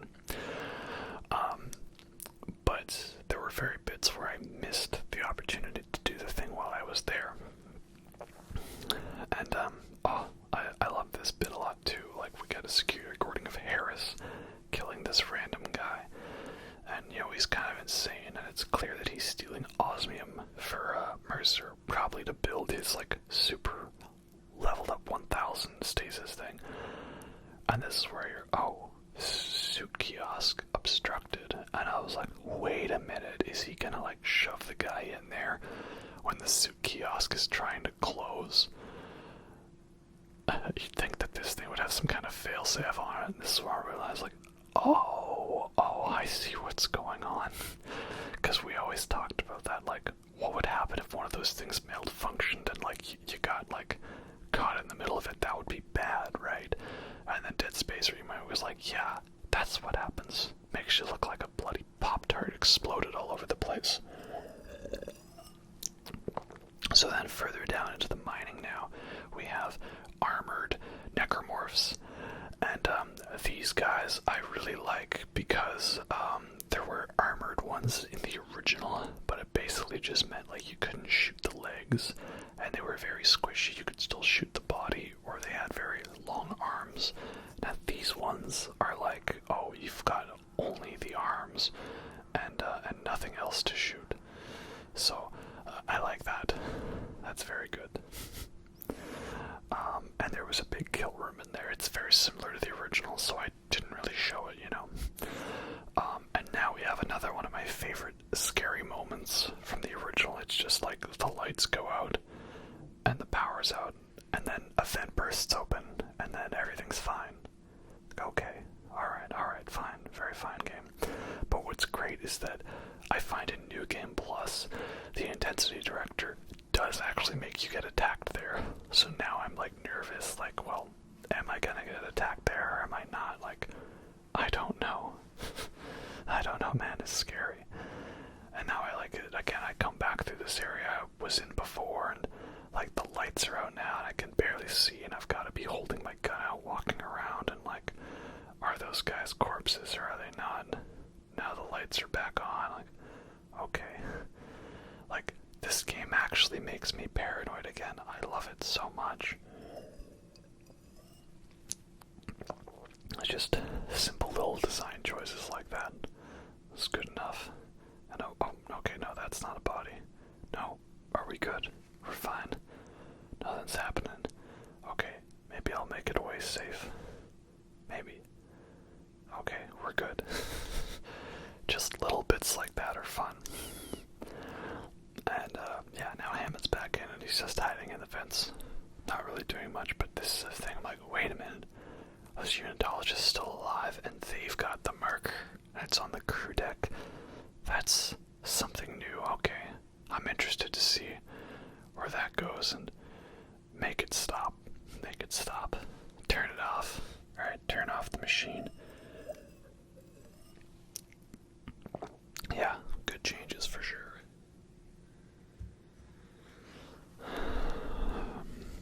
Yeah, we haven't really talked much about the New Game Plus, but essentially they throw in these phantom variant necromorphs where they look like the old school black infected ones with the deep red eyes. Those guys are tough. Even with fully upgraded weapons, they do not go down easily, so that is very good. I like them a lot. And here we have Dr. Kyne's hideout, and I love this, again, fun detail. I'm like, wait a minute, this is the audio recording from Dead Space 2 at the beginning, and they re-recorded it and put that in. That's great. I definitely had a smile on my face. Very good for the continuity of the game, right? Again, we got lots of Nicole character in Dead Space 2, but that was like marker-fied Nicole. Now we've got like legit real Nicole as a character, and she's got like hopes and dreams and plot, and she's actually like doing stuff going on. You know, it's not like, that's the thing in original Dead Space. It's kind of like, oh, Nicole's dead. Oh no, that's so sad. That's too bad. Also, I think it's cute that he calls her Nikki or Nick. That's cute. But now it's like, no, I actually am sad that she's dead. Like, they made me care for a character who I didn't care for much before, and who I already knew was gonna die. They made me care for that character in a remake, like 15 years later. That's crazy, but I love that they did that. And now we have, you know, more stuff from Dr. Kyne here, and again, Dr. Kyne, his voice is not as iconic as original Dr. Kyne, but I think that's because I liked how Dead Space actors seemed to have like lots of different accents from different backgrounds and nationalities. They had very good voices, and now a lot of them feel kind of like just generic English, British accents, you know. Not necessarily a bad thing, but like, you know, when I think Dr. Kyne, I don't think like, oh, Mr. Clark, you're okay, Altman be praised. I'm thinking like, Mr. Clark, Altman be praised. I can explain everything. The marker is divine. Like, I feel that a lot more, you know, where I don't think all like, Kendra, I need you to open the doors. I think, and rewrote the damn power. But again, OG fan here. I've watched a lot of streams, Twitch streams of people who have never played original Dead Space playing this one, and they're into it, and they don't have those complaints. So I think it does work. And again, it's not the case of them like ruining characters, right? These characters are still very good. So now, across the gondola section, we meet Nicole, and this was the thing I was most going to be interested in, because, like, Nicole's actually dead at this point. And Isaac talks now, right? So I was gonna be like, alright, people, how do we actually do this scene again? How's it gonna be? And the way they've done it is actually pretty good. It's like just off enough with the dialogue to be strange, but like it still seems to work, you know? Like going through, if you didn't know that Nicole was dead, you'd kind of be like, oh, okay, something's off here. Like, why are you so strange? Like, did you like swallow like a bottle of Xanax or something to chill you out because you had to keep calm during the necromorph infection? Yeah, so I like the way they have done this scene, and but if you're still wondering, well, why do I have to protect a hallucination of Nicole, and how does a hallucination of Nicole open the door for me? Well, all that and more is going to be answered later on in another twist, and oh damn, the range of those stasis canisters, man, that's pretty good. Also, is it just me, or do I feel like some of the necromorphs have iframes when they're spawning in? You know, like you can't actually stagger them or anything like that. I don't know. I feel like they've got some iframes. Being cheeky developers, are they? You know. No, I wanted to grab the limb, but that works too. And there you have it. Yeah, there's a very fun twist with the whole Nicole is dead scenario, something pretty clever that I think most of the community has agreed on was a positive change. And, oh, I love Nicole's line, you're a surgeon with that thing. That's cute, you know, it's, and just the way she talks, like the way she talks as regular Nicole, and the way she talks as Illusion Nicole, it's just subtly different enough. Not as different as, like, Mary and Maria in Silent Hill 2, or, you know, like Naomi Watts' multiple characters in Mulholland Drive, but just subtle enough to be distinct. So yeah, good moment, very well done, good job devs working that in. And now I like this, like, what is Isaac gonna do? Just like, you know, keep quiet about that. He's like, Nicole, help me out. And just a subtle line from Daniel's like, Nicole's there. Yeah, she's alive. And now we kind of understand why she knows, like, okay, she's probably gone into the computer core, and she's got all records and stuff, so she knows Nicole is dead. She's also a secret asshole, which is why she has not told Isaac about that. So now she knows, oh, this guy, definitely cray-cray. And here we have the good old asteroid mining schmelting bay. Yeah, definitely a fun moment. Very Event Horizon in style because of like the gravity drive with the bits rotating around it, you know.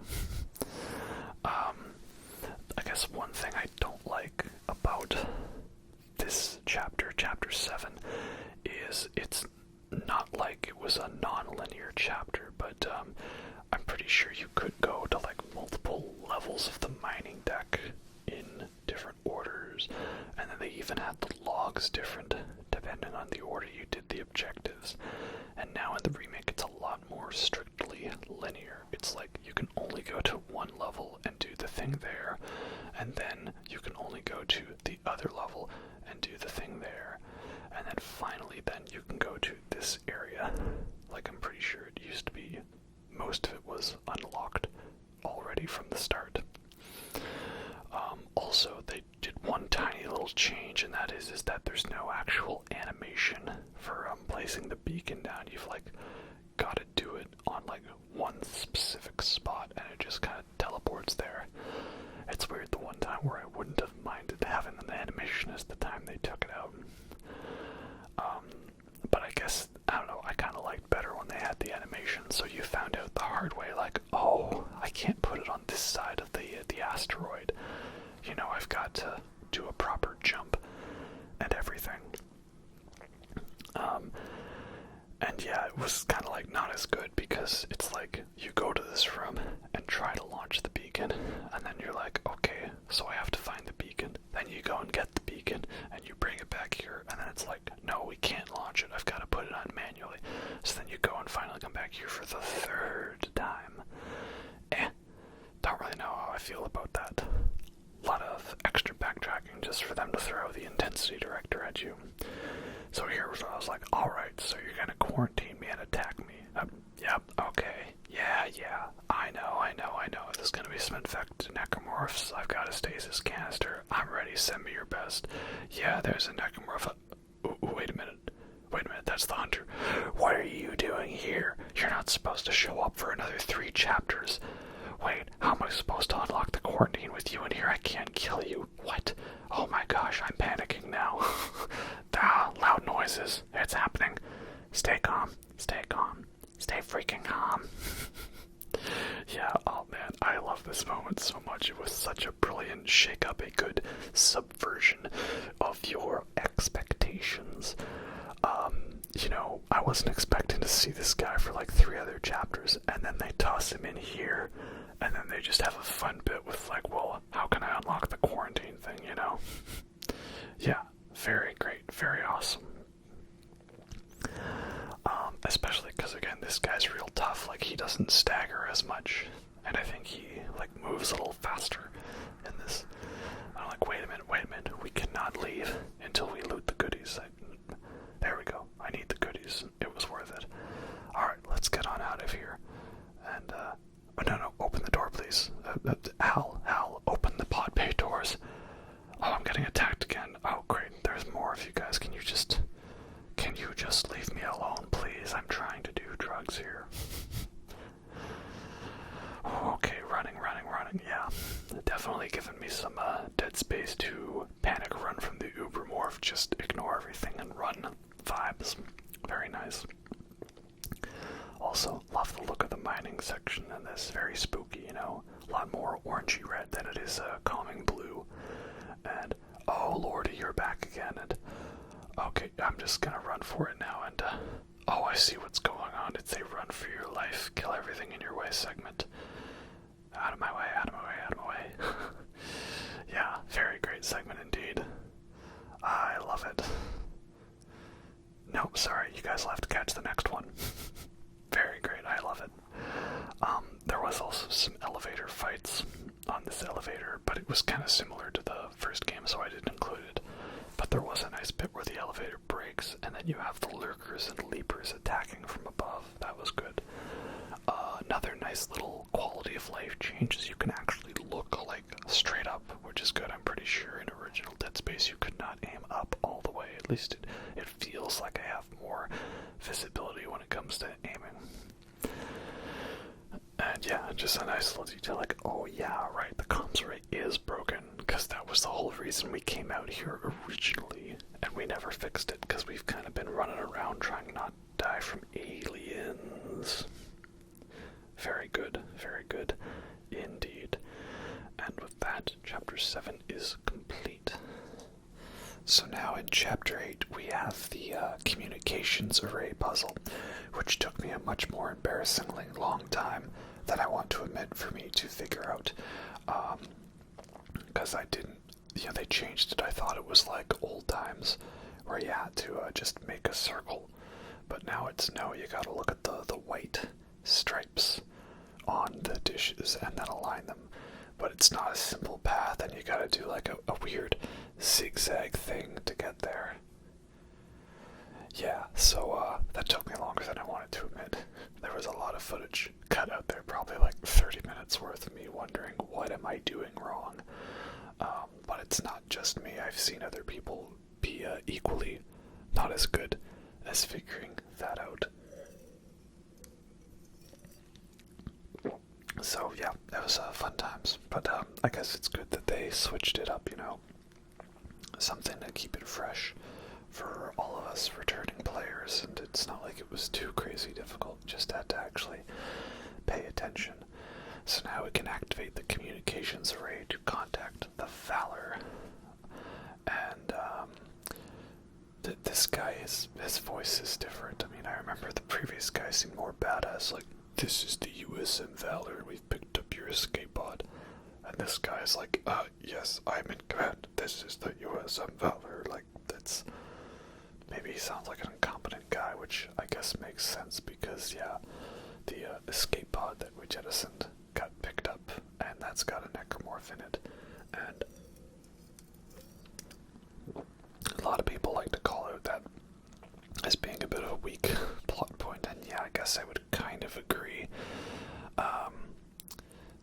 Yeah, not the best thing for plot-wise, but one thing I also thought, like, man, like, if they had all just gotten in escape pods and jettisoned them, they might have been able to get picked up by the Valor without even knowing it was around, you know?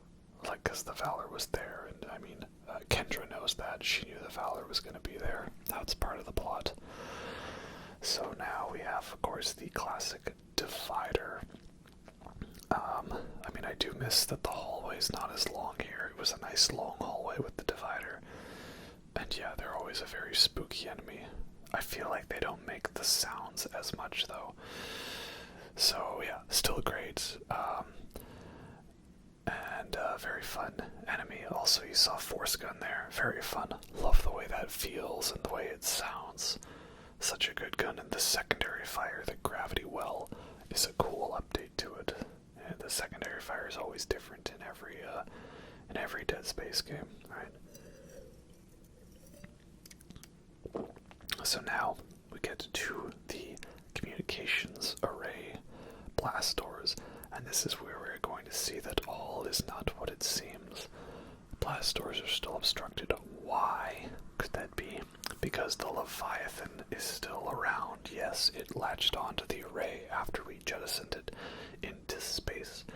And so I like this because it clears it up that yes, that thing we fought in original Chapter 8 in OG Dead Space was the Leviathan. But they called it the Slugger, you know, it was very odd. So now this is, no, it's the Leviathan. Okay, that's cool. It's not just random that there's two giant tentacle monsters on the ship. And so now this boss fight has also been reworked because it's no longer just a turret section, because this ain't the 2000s anymore. We're beyond that. This ain't the .com era. So the way this one works is it's like the ADS cannon system. You got to grab the guns and targeting and then dodge. And the dodging, again, it's a little tricky because again I had the regular controls and I really should have just played through it with OG Dead Space Sprint being L1. That's just feels more natural for me. So yeah, you gotta lay into it with the cannons, you know, shoot the big glowy bit.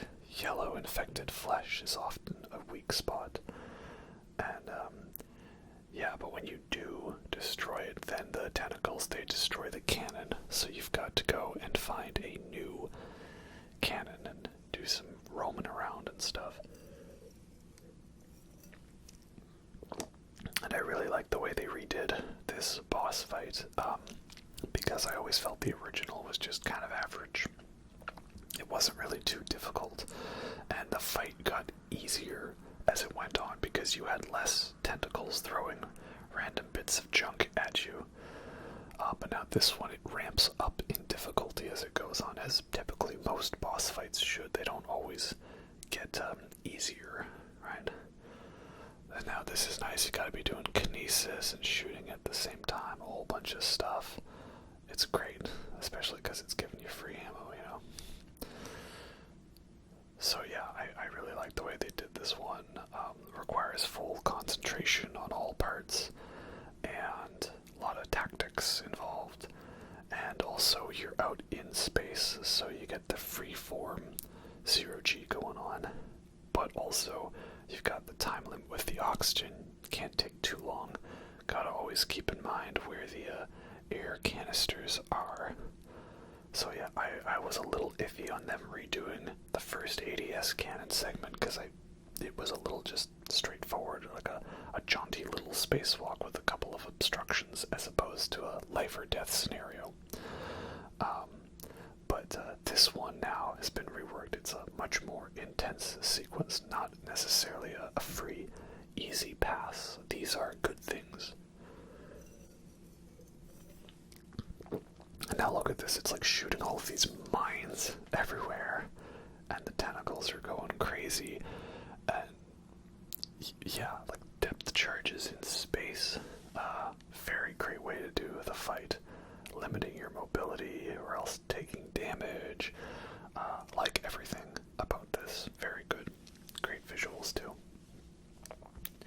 So now this begs the question though, are we going to get a Dead Space Extraction remake? Well, probably not. I mean, I liked Dead Space Extraction. It was fun. It was a rail shooter, but a rail shooter done right. That was good. Yeah. So now we get to it over here, where it's just the ultimate challenge. You've got the tentacles attacking you, and you've got it firing the kinesis pods at you, and you've got to concentrate on the shooting. Yeah, a very intense moment, and the music's great here. Just those subtle strings. And I'm taking a lot of damage here. This is not good at all. Yeah, I don't know how many times I'm going to say a boss fight is good. But then, yeah, that's the great final little twist. Just when you think you've got it, it destroys the last cannon early. So what are you supposed to do? Well, you have guns. I'm like, what am I doing? There's no more turrets. So I'm like, yes, guns. Shoot the bullets. Point the bullets at the bad things. That's what the bullets are for. Like, yeah, can I just lay into it? Oh, I can. Yeah, just give her, bud. Just give her. There you go. Well done.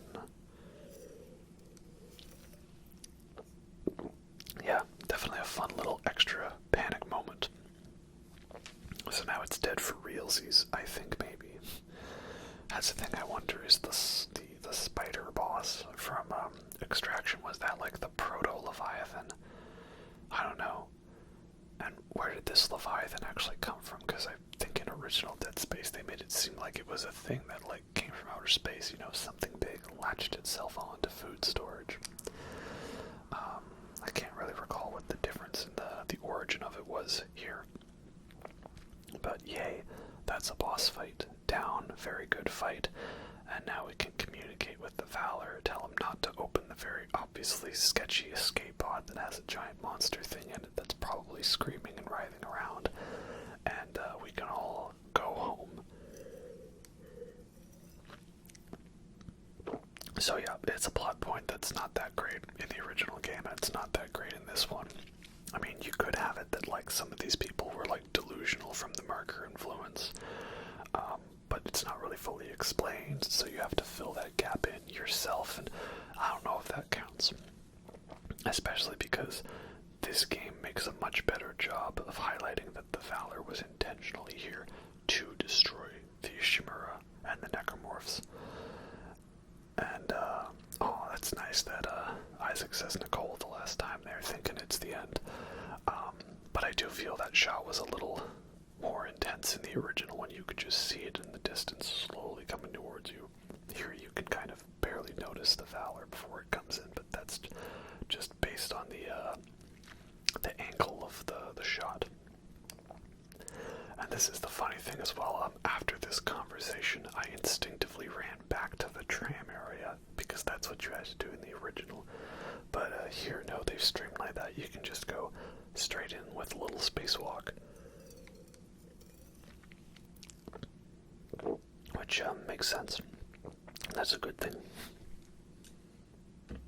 But now we need to salvage the singularity core from the Valor to fix the singularity core in the executive shuttle on the crew deck. And, yeah, again, another thing from Hammond, it's like not as cool of a line that he has, you know, where he's all like, fuck the CEC and fuck the chain command. That was a much better line, I think, in the original. So now, though, we're able to do some backtracking, and we can backtrack to hydroponics to get the prototype stasis module. And, of course, not before this guy decides to not get stun-locked by my Ripper. Thank you very much, because he's like one of the super infected ones. Much kind of like the phantom necromorphs you'll see in New Game Plus. That guy just didn't care. So yeah, this is finishing the side quest for Harris's origins, right? You gotta scan the tissue sample from the hunter in the DNA scanner in medical, then go to the ICU bed, then go to the ore storage where Harris was stealing osmium, then go to the report on the bridge. Then that lets you know there's a secret lab in hydroponics, which is now unlocked. And yeah, this gets you the prototype stasis module. Essentially, it's upgrade. The stasis now will make it so necromorphs almost don't move at all in stasis instead of being able to move a bit, and they'll take damage over time. So this is like the best thing to use for the swarm enemies, because it basically insta-kills them. Yeah, very, very great. And yes, this is where we feel like Harris is completing his transformation into the hunter. It's pretty cool because it was a plot point in the original that Harris was the hunter, but it was not really expanded upon, other than Mercer saying, oh, a patient from the colony, yes, I might need to experiment on him, and that was all we knew from it. So here we go, we can take a lovely spacewalk over to the Valor, and this is nice because we do not have to play frisbee or volleyball or soccer or anything with nuclear radioactive waste shooting it out the airlock. Here we can just go on straight in. I like that better. I always found the shooting the radioactive wastes out the airlock was a bit tedious, you know. Though it is a little disappointing that you don't get that really cool scare of seeing the Twitcher pulling a Jacob's Ladder creature and running away. He's kind of just in the background, you know. But again, they also didn't make it a cutscene, so that is better, you know. There was some good restraint. And this is a fun point, a little switch up is we have to get rid of the 12 megaton nuclear warhead that is in here. You know, James Cameron would be proud of us disarming nukes like we're Ed Harris in the Abyss. So, yeah, I'm not a nuclear engineer, but nobody trained us to carve up monsters with a plasma cutter, and here we are. So that is true. I like people kind of acknowledging, like, yeah, Isaac, you're kind of a badass, you know that?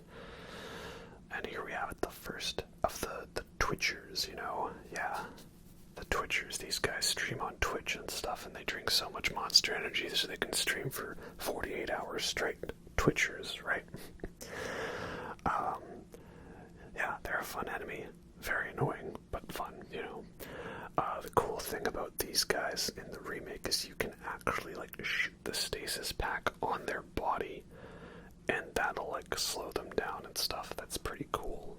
Nice little thing. So here we have our first real conversation with Dr. Terrence Kyne, and, yeah, again, he's not as cool as the original voice actor. I know it's not necessarily fair of a comparison, but, I'm just telling it like it is, you know. Oh well, he's still cool though. Nobody is ruined in the remake, you know. So anyway, here we are now in the nuclear warhead room, and there's a voice constantly telling us, don't have any explosions. So the first thing I do is shoot the big exploder, and oh, bada boom. So yeah, let's save me through the power of editing. That was a mistake on my part.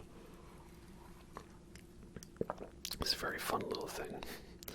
But eventually we can detach the nuke and drop it down, and that will give us a fun little Doctor Strangelove reference, at least in my mind, you know. Hey, where's Major Kong? Ow, ow, yabba-dabba-doo, right? Of course, I've always got to make a Doctor Strangelove reference when I can. So then, further on, that leads us to the shooting range. Did you remember the shooting range was a fun little mini game in the original that could get you some goodies? So here I'm like, oh, we got the shooting range again in this one. Yeah, let's go give it a try. Got points here, roaming around, shoot the red, don't shoot the blue. Like, yeah, this is fun. I like this. It was cool they decided to add this into the game again. And, wait a minute. What's going on here? What do you mean? You mean I'm getting attacked during my minigame? God dang it. I was just trying to have fun and do the shooting gallery like it was me running that, the squad mission in Modern Warfare, you know? And Gaz held the squad record with, what was it, 12 seconds? And then these guys all had to come and hang out here and stuff and ruin my fun. God dang it. And there's armored ones too. This is so lame. But yeah, I thought it was a fun little switch around, you know.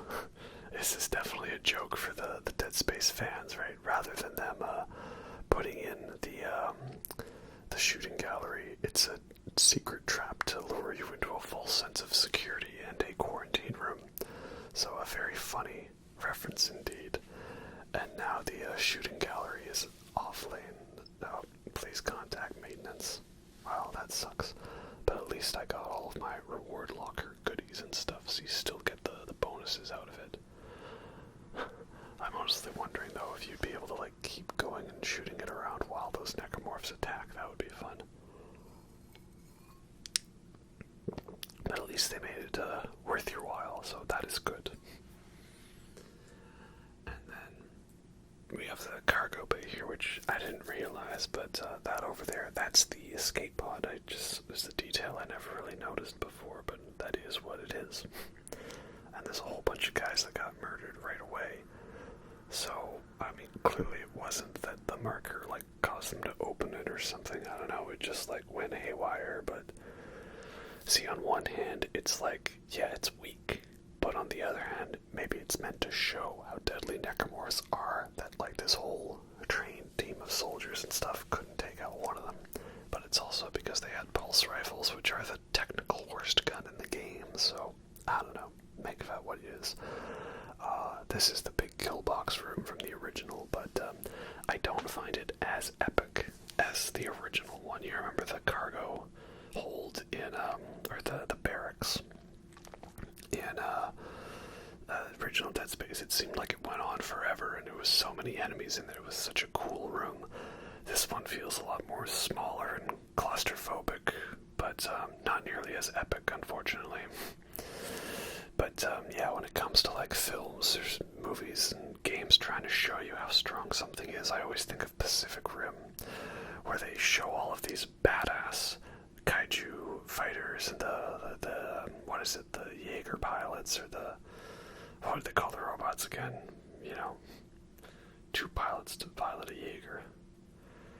Yeah, Gypsy Danger was the Jaeger pilot, yeah. They introduce all these badass ones from around the world, then they get taken out in like 5 seconds. And I'm like, is that lame? Yes, but is it also to show you how badass those, the kaiju monsters they're fighting are? Well, yes, that's kind of what it is, so I don't know. Goes both ways, make of it what you will. And of course, got lovely brute fights, but brutes aren't too bad, you know. Just gotta lay into them with some stasis. And there we have it.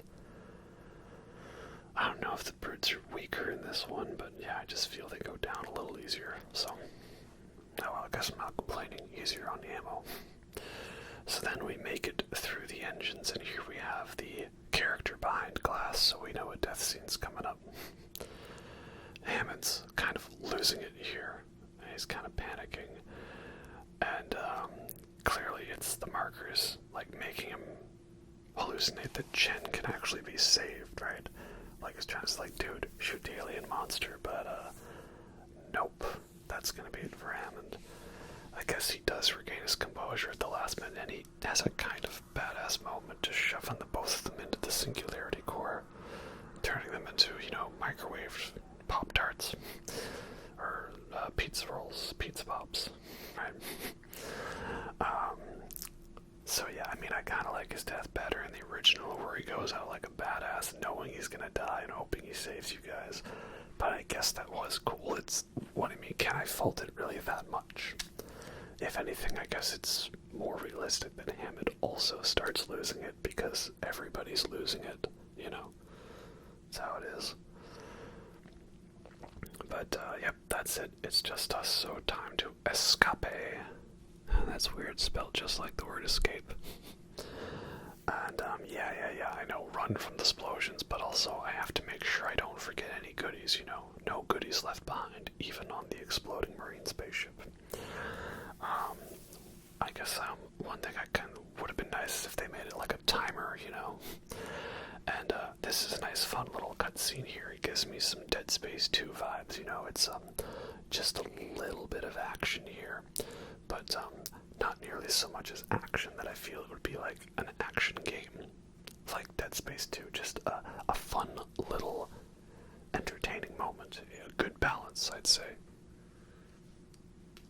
Like, they definitely kept with the clunky horror vibe and the claustrophobicness of the first one and how it was like Alien, and they didn't overdo it to become aliens like Dead Space 2, and they didn't have it take place in a deserted wasteland of a planet where everybody hates it like Dead Space 3.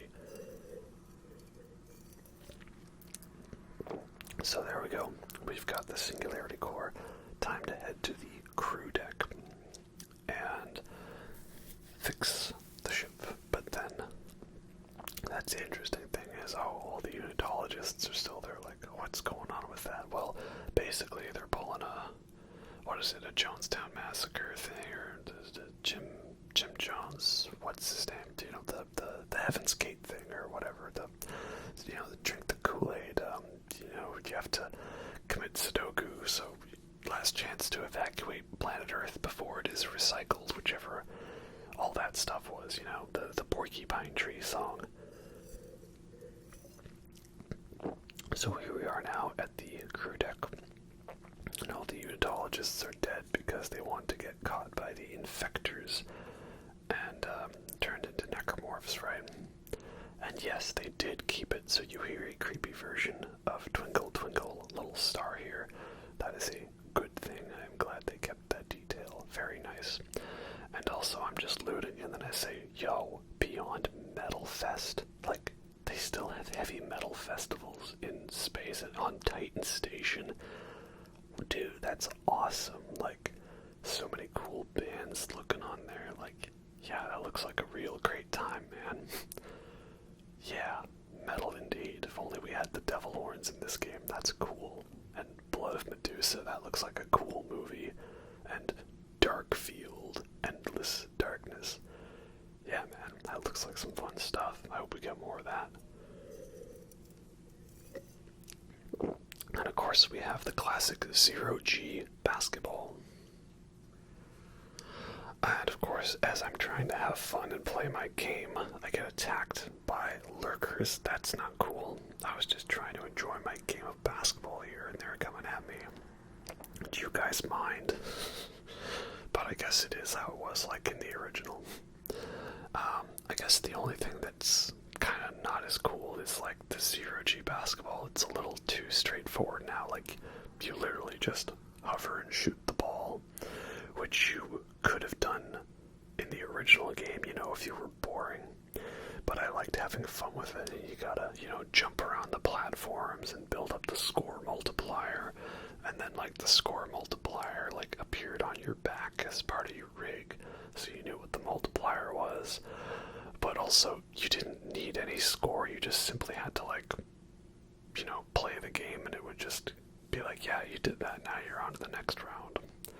So, on one hand, they found a balance of, your score actually does matter, and you do need to get the multipliers, but also, you do just kind of sit there and kinesis the ball over and over again into the net. So, I don't know if they could have made it, like, for some reason this room alone you had to do the jumping pads or something, or maybe, like, fly through some hoops. They'll give it some kind of little bit more of a challenge. I don't know.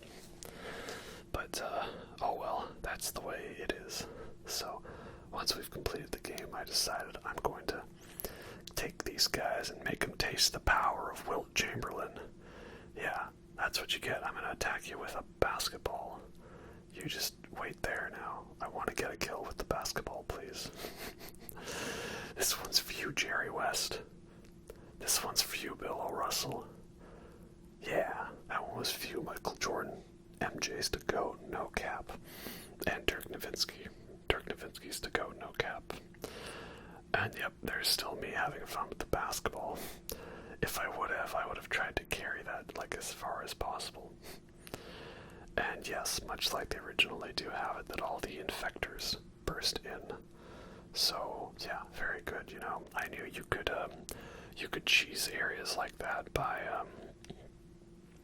like destroying the dead bodies before they came in. But I don't know if the game is like, if the engine is good enough to remember to not destroy them for you. So then I'm just trying to chill and go through a door when, oh my gosh, we've got a cutscene now and we're about to have a boss fight, and I was not expecting that, so here we go again. So what I think, if I understand correctly, the idea is that Jacob Temple was tasked by Dr. Mercer to build a new marker, and that way Jacob could be absorbed by the marker, you know, because Mercer knows the makers must be absorbed, and we can't really absorb the maker of the Aegis 7 red marker because it's been 200 years. That guy's probably kind of long gone by now. I think that's what he's implying. You know, he said, I built your shit, it didn't work. So whatever marker Jacob tried to build, he couldn't get it to work. Maybe because he doesn't have marker codes in his brain, he was using the ones extracted from Harris's brain. And Harris clearly has something going on. I mean, he saw the Brethren moons, right? They are hungry, they are coming. We must make them whole. And I do like that Isaac was trying maybe to stall out Mercer so the stasis could wear off. But, yep, he chose the wrong dialogue option, and that's that. So once again, we do see Dr. Mercer killing Jacob. And yeah, the way he hammers it in, yeesh, that's gross. Though I do wonder, man, how did Jacob survive this whole time with that force gun that's clearly not upgraded, man? Either that or Mercer's really upgraded his hit points too. But I like the rig detail, and oh, you're here now. What are you doing? You're not supposed to be here yet. I was supposed to go through like half a level first. So again, this is a fun mix-up that I was not expecting, caught me off guard, and actually made me a little worried. And this is where I'm like, wait a minute, I have no recollection of this place. I have no memory of this place. So now what am I supposed to do? My whole ability of being good at Dead Space is knowing what I'm supposed to do during the regenerator segments, and now I don't know what to do during a regenerator segment. And wow, the visuals are going crazy because of the marker, and my goodies just disappeared out from under me now. This is not a good time. This is bad news bears, Bilbo Baggins. Okay, I'm supposed to go through a door. No, wait, I also have my objective set wrong, because I thought I was coming down here to do a side quest. I didn't even go through floor 3 first on the elevator. This is not a good time at all. And somehow this guy can like do a perfect 360-degree no-scope attack on me when he's got no legs. They don't need those. So all the Lord of the Rings references all of a sudden. I don't know. I want to make a video on Lord of the Rings eventually. I've just kept putting it off. And I found a Lord of the Rings themed beer, but it was like $10 for like a single tall can. Like, I'm not paying that. Sorry, I love you guys, but I don't love you that much, you know. Okay, let's take you. Do I gotta do something with you? Oh, wait, I see. I see. Thing. Goody. Node. Okay, good, that's done. Yes, good. Okay, we cleared the tendril. Wow, where do I go? And so now what I realize here is, this is basically the Remake's version of, instead of you having to collect the 3 random nav cards from 3 different corners, it's you have to go destroy 3 random tentacles.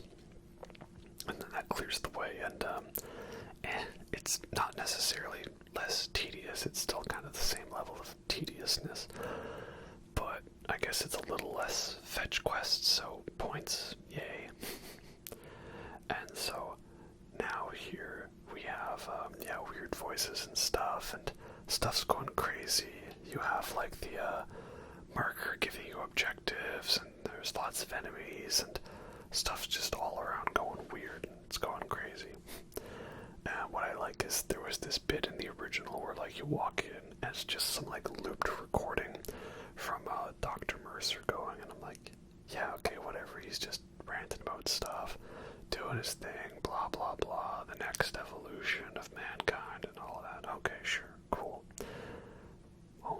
yeah, we know, I get it, you know, yeah, I get it. And then all of a sudden I'm like, hey, Isaac Clarke, wait a minute, that's me. What are you talking about, me? Mania, delusions, violent behavior. I don't know, he's probably just listening to some heavy metal music, that's pretty normal. And then, oh wait, he's actually talking to me. That was like some live feed or something, like, or some message you recorded for me. Either or. Okay, that caught me off guard. That was pretty spooky. Okay, very good job, game. I like what you did there. That was nice. And then, of course, here I'm just thinking, well, let's just destroy another tendril, you know? And I like how they managed to make a more logical reason for why there's no air here. It's the gas from hydroponics, not just that there's no oxygen randomly. And, oh, you're back. Oh, okay. Which way do I need to go? Do I need to keep going this way? Wait, this is a storage room, and, oh, it's a dead end. Okay, well, do you mind just giving me a minute while I loot some goodies? You know, he can't get in here, can he? No, I think I'm safe. Anyway, oh, no, okay, he can get in there. You can just, chill for a bit, man, and, oh wait, there's the battery that I need. No, not that. The battery that I need, please. Yes, that one, thank you. Here's the thing I also wonder, though. Oh, okay, and now he's in my way. Do you actually need this battery? Also, there's a shortcut right there to the left that I missed. Good job, past me. Because this battery, like, leads you to an elevator that takes you back up, but, like, there was another elevator there. I don't think it was obstructed. I'm not sure. And, of course, we're gonna get attacked. Yep. And I'm gonna unleash the swarm. Very bad move on my part. And I'm cornered. Okay, this is bad. I guess one thing that's not as cool, it feels like those swarm guys were more of a shaking menace, you know, like Isaac shook a lot more, and there was more like the weird foam around you, like as they attacked you. And I guess they're still trying to get me, I don't know. And I was panicking, thinking that the hunter was gonna come and get me, but I guess he just only shows up for the toxic gas room, and he doesn't come back in here. Like, you can run back in there, and then he's gone. So, you know, that's a nice way, I think, to cheese the AI on that. You don't trigger him, run away, run back into the room, and he'll be gone. So do we need that thing? I don't know. And then further down into the crew deck, we get the conclusion of Nicole's optional mission, right? We followed all of her bits, we found her hidden messages, and now we get to Mercer's personal room here. And, yes, I'll watch the message, but first goodies. Goodies always. So yeah, this is a creepy bit. It's like, I guess, a message, and now I'm wondering, is this what really happened? Or is this a marker hallucination of what happened?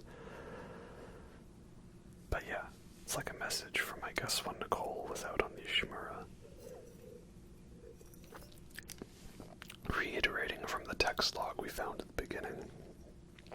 Yeah, Nicole declared Octavia sane. She got out, went back to the church, went crazy, killed Isaac's dad, killed herself, and then the church took their bodies to be donated because that's the way unitology works. So we got a lot of emotion from Isaac here, which is really good. He's quite emotional in this game. I like it. And we get a pretty hard to listen to conversation. You know, both of them dropping some pretty harsh lines towards each other. So is it that Isaac actually said these things, or is this some like marker delusionalized version to make him seem like he's worse, right? I don't know. But, man, if that was one of the last conversations they had, that would suck. Because I don't know if this would have come before or after the whole, like, you know, Isaac, come in, Isaac, the opening of Dead Space 2. But man, if they did leave it on that sour note, ooh, that, like, makes it even more tragic. Isaac is still so very desperate, thinking he can save her and save them, but we already know that's not gonna happen. Like, yeah, man, very good, very well done. Like, you know, you look at the Disney live-action movies, and they always are, like, trying to add more character in it, not working, but, like, this so far all works, and a lot of it is down optional areas that you don't have to go down, so it's not like they've overly padded out the runtime of the game by making you watch something like a 4-hour cutscene. No, again, all very good things that have happened here. I like that a lot. The only thing I don't really get is how the big final conclusion is this. Like, this conversation between Nicole and Mercer is interesting, I guess, but I don't think it was as big of a cool truth bomb as the final conversation between Isaac and Nicole. I guess it sort of hints to the fact that Nicole is the one who accidentally gave Dr. Mercer the idea for the hunter. But then it's also weird because, like, I don't know, it's the timeline, right? Like, if we look at Extraction, Dead Space Extraction as an example, then, you know, we see the necromorph outbreak happens, and then we instantly get on a shuttle and we go to the Ishimura, and the necromorphs are instantly there as well. And then we're there for like a couple hours, and then it's all gone dark, and then all of a sudden, you know, the Kellyan is showing up there, which was like hours later, right? So it's like the entirety of what I think was a long time is condensed into a smaller bit, maybe just for the game's purposes. But here this makes it seem like, oh yeah, like there was a necromorph thing and people had time to like study dead bodies, do autopsies, do reports, go from station to station, talk to people, do things, all that stuff.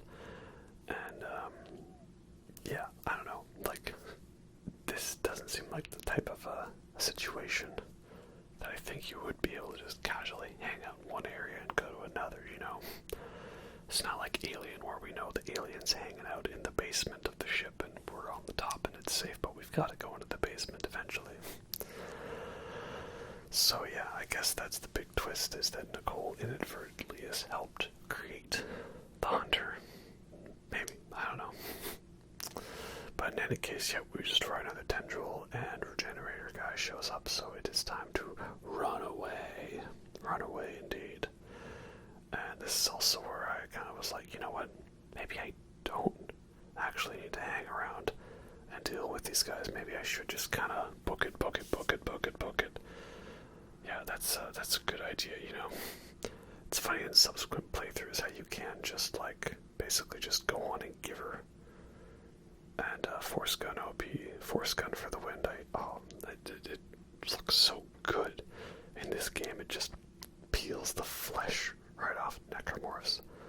And then if you do a good combo with it, you can, like, shoot them with Force Gun, then shoot them with Plasma Cutter. Like, that was a very effective strategy I found in New Game Plus. Was, like, yeah, just combining all the guns, like, fire a bit of one, swap to another one, fire a bit of another, you know, do some Force Gun action, do some Flamethrower action, do some Line Gun. No, you don't really need to mix and match the guns all crazy like that, but it's so much fun.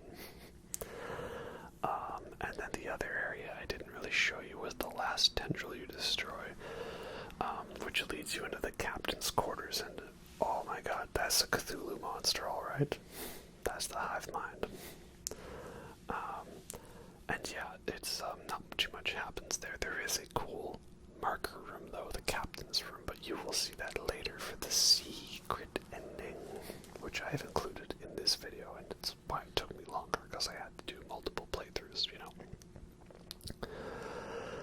So, yeah, Kyne, of course, is trying to convince us, hey man, you know, we gotta return the marker to the planet, because that will stop it, that will shut it down, because the marker needs to be returned. Now, does it actually do? No. This is what I'm wondering, is this more, like that the pedestal the marker is on will amplify the signal, and it gives it its own little sky beam at the end. Yeah, I'm wondering about that because, like, clearly the marker is telling us to go back. Why does the marker want to go back? Is it to quell the hive mind? Well, no, it's to amplify the signal, perhaps so it can start convergence. But then convergence can't really happen with this marker because the maker won't be absorbed. And then there's the hive mind. What's the hive mind's deal, right? The hive mind is like the nexus in Dead Space 3, and those were like large necromorphs that were like conduits for the marker signal. So the hive mind is like that. It's a conduit for the marker signal, and it's not really the one controlling everything because it's following the marker's orders, but I guess by proxy it is controlling everything. And of course I figured we'd have a giant kill box room in here, and we do Ripper ownage for the win. There's that interesting effect where the necromorphs are kind of highlighted when they're near the marker, and I'm not really sure what to make of that. Like, why is that a thing? What function does that serve? I've heard some people say that, like, the necromorphs are more docile around the marker. I kind of noticed that in New Game Plus. Not really sure if that was just coincidence, though. So, I don't know why there's a red filter around them near the marker. Like, what was the purpose of it? But sure, it's a thing. Then I don't really like, though, the marker keeps pulsating near you. It's more just irritating than it is serving any kind of immersion purpose, right? Though there is that cool detail that I guess you don't start hearing the creepy, spooky voices until after you go near the cargo hold where the marker is, and it activates for the first time. So I guess that does give more justification as to why all the lights go out there randomly. So yeah, I guess they're trying. I'll give them some points for that. Points for trying, indeed. And so now we're in the shuttle room, and of course, tons of boxes, tons of goodies, tons of explosive canisters. This is the prep before a boss fight, isn't it? And again, this one also gives me very Resident Evil vibes, and I'm dumb because I left explosive canisters in front of the engine thinking I was prepping, but really I was just preparing the canisters to get detonated. Oops. So yeah, another Resident Evil style fight where it's like, gotta dodge the invincible guy who you can't kill and lure him into machinery to make it so he can be killed. That's at least the vibe I get from Resident Evil, which is appropriate because Resident Evil was a big influence on it. And it's kind of fun. I almost wish we could get some more Dead Space boss fights like that. Like, it's going to be a little tricky for me to do it off the top of my head, but I'm thinking, like, which Dead Space fights in the sequels are ones that actually involve a puzzle and don't involve you just shooting the big glowy part until it dies. I don't know. I'd have to think about that for a bit, but in any case, yeah. Stasis the dudes, and stasis the hunter in front of the engines, and test fire the engines, and that's it. You're done, mate. This is one thing, though, probably one of my biggest complaints about the remake, though, is I liked it better when the remake, or the original, the hunter, how it, like, literally melted away in the heat. That was pretty cool. That was better than it just being on fire. And also this, so we had a big difficult boss fight, and now we're instantly getting hit by a drag tentacle. Like, okay, not really cool. And now Mercer's randomly here, and yeah, this is Mercer's death scene. Definitely lackluster compared to the original, because now a tentacle shows up and grabs the marker, like, I guess because it wants it back near where it is. And yeah, it looks like he just kind of got, like, hugged to death. Like, that's it, really. That's his death scene, man. I loved it so much better in the original when he was trying to infect himself, but you could actually get there before he got infected, and then you had his corpse and you could do whatever you want with it, like it was Norton's corpse in Dead Space 3 or Strauss's corpse in Dead Space 2. See, it's like poetry, it rhymes. And so yeah, we have another drag tentacle here, and like half of the time it's like you literally can't hit it based on the angle it is. Like, what if you just ran out of resources at the end of that boss fight? Like, what were you supposed to do, right? But at least we get a great line from Isaac here. Fuck this ship. Altman B. Fuck Altman too. This is very hardcore. Fuck you and fuck your marker, right? Very good. Definitely the precursor to that era of Isaac Clarke's persona. That was the thing, like, the first drag tentacle you encountered in Dead Space 1, the game gives you, like, a large clip of ammo before you do it so that you're not totally screwed, right? That was a nice gesture. Doesn't do that again for the other ones, but, you know, it's a little more prepared.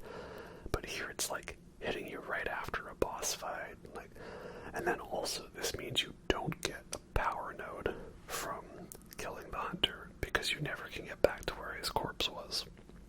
I tried and the doors are locked now. So that is kind of disappointing to say the least. You know, a little sour note on what is otherwise a triumphant victory. So this is the bit where you would now go and do all of your backtracking if need be, because you would have everything ready and it would be your last chance to get the stuff done. Because we're getting down to the final big kill box room of the Ishimura, the cargo bay. And this room definitely still lived up to the hype of it from the previous game, because I know in Dead Space 1 it's like you're dragging the marker around and you're just getting attacked left and right by so many necromorphs. It's absolutely insane. And so I was prepared for a big fight, and I definitely got one. This is a very fun room. Puts all your skills to the test. And then here's the interesting thing. I'm just like, oh, okay, round the corner, there's a locker there. What do we got here? Well, there's a locker with a whole bunch of Peng letters, and hey, it's the Peng treasure. That's awesome. Yeah, man, we found it. So that's where the Peng treasure is. It's a locker hidden in the cargo bay. And that's fun because it makes it so you can't get to it until Chapter 11, just like the original. But also, the thing here they've changed now is the marker. You don't have to drag it around with kinesis, right? It just moves by itself, which is nice. But also it means I can't use my tactic of positioning the marker underneath a bridge to cut off access to areas and, you know, back myself into a corner.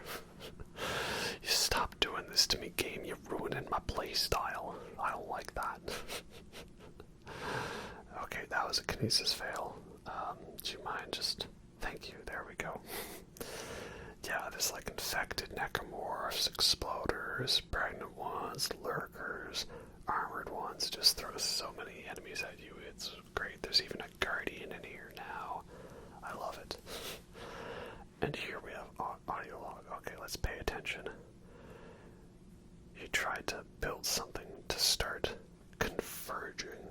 Normally I don't pay attention to this audio log because I'm too busy fighting for my life. Don't touch that marker. Alright. After David and measured David, I'm wondering that. Who could that be? How many Davids do we know? Like Benjamin Mathias, no. Terrence Kine, Elizabeth Cross, Charles Mercer. Yeah. So yeah, he's trying to build a marker for him and modifications. I guess he's talking about the force gun that he had. I don't know. But yeah, I think that's the idea. And of course, you know, Jacob's got a thing for Elizabeth Cross that will be relevant later as well. Also, as much as I like the Ripper in this, the Ricochet is cool, but you can also hurt I guess it's keeping within lore, like every weapon that could potentially do self-damage is self-damaging, like the line gun mines, proximity mines. Yeah, there is always friendly fire in this game. Goes both ways, you know.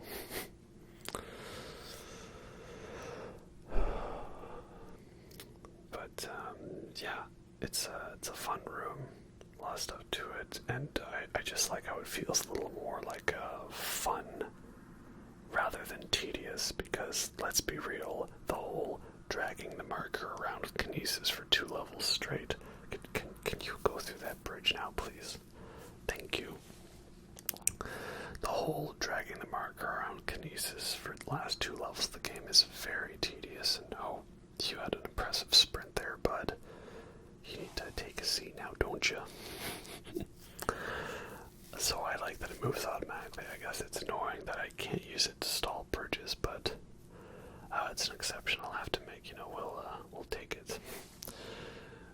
And yeah, again, Kendra is more sympathetic, and she's just like talking and everything now.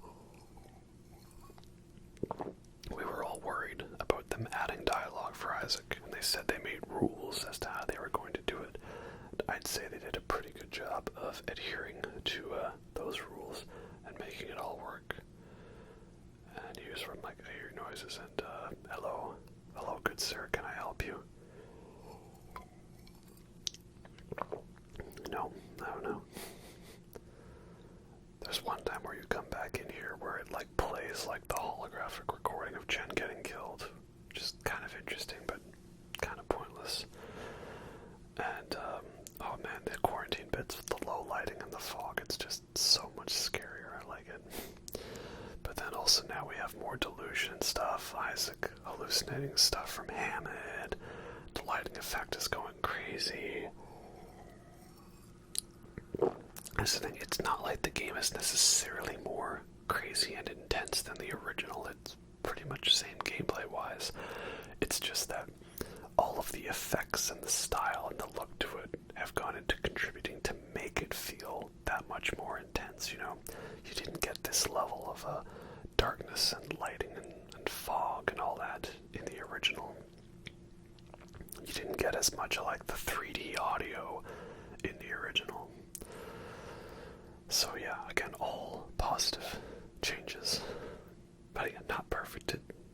Did this make the original game obsolete? Well, no, not necessarily. I mean, I don't know if I'm going to play the original again, now that I've got the remake. But we'll see. Stranger things have happened. Good times. Though, funny enough, sometimes the most scariest sound for me is like the weird baby doll thing, because it's like a regular human crying sound and not a weird necromorph sound. That seems to get me more than the other sounds do. Alright, yes, Kendra. And I'm wondering, like, Kyne's always talking about his wife, Amelia. Like, does he actually see Amelia there? Because we're talking to a Nicole eventually, and sometimes we talk to fake Nicole, and other times we talk to Nicole disguised as Cross. So, like, is this Amelia disguised as someone else? Well, no, I don't think so. Right? Kendra doesn't matter, doesn't care about pointing it out, right?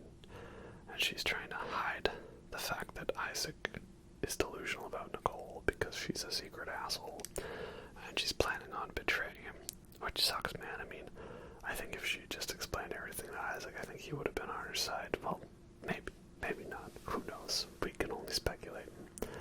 And this was nice because I went and looted all the goodies earlier, and I put the core in for the marker in earlier, which is weird that it gives you 2 cores. I'm wondering if that's just in case the second one gets lost, like real far away. The game's being polite and doesn't want to have to make you go scour this entire giant cargo bay all by yourself. But yeah, that's the thing. It gives you 2 batteries, even though you only need 1. So sure, I'll take it. I also just thought of one thing that I think the original did better. It's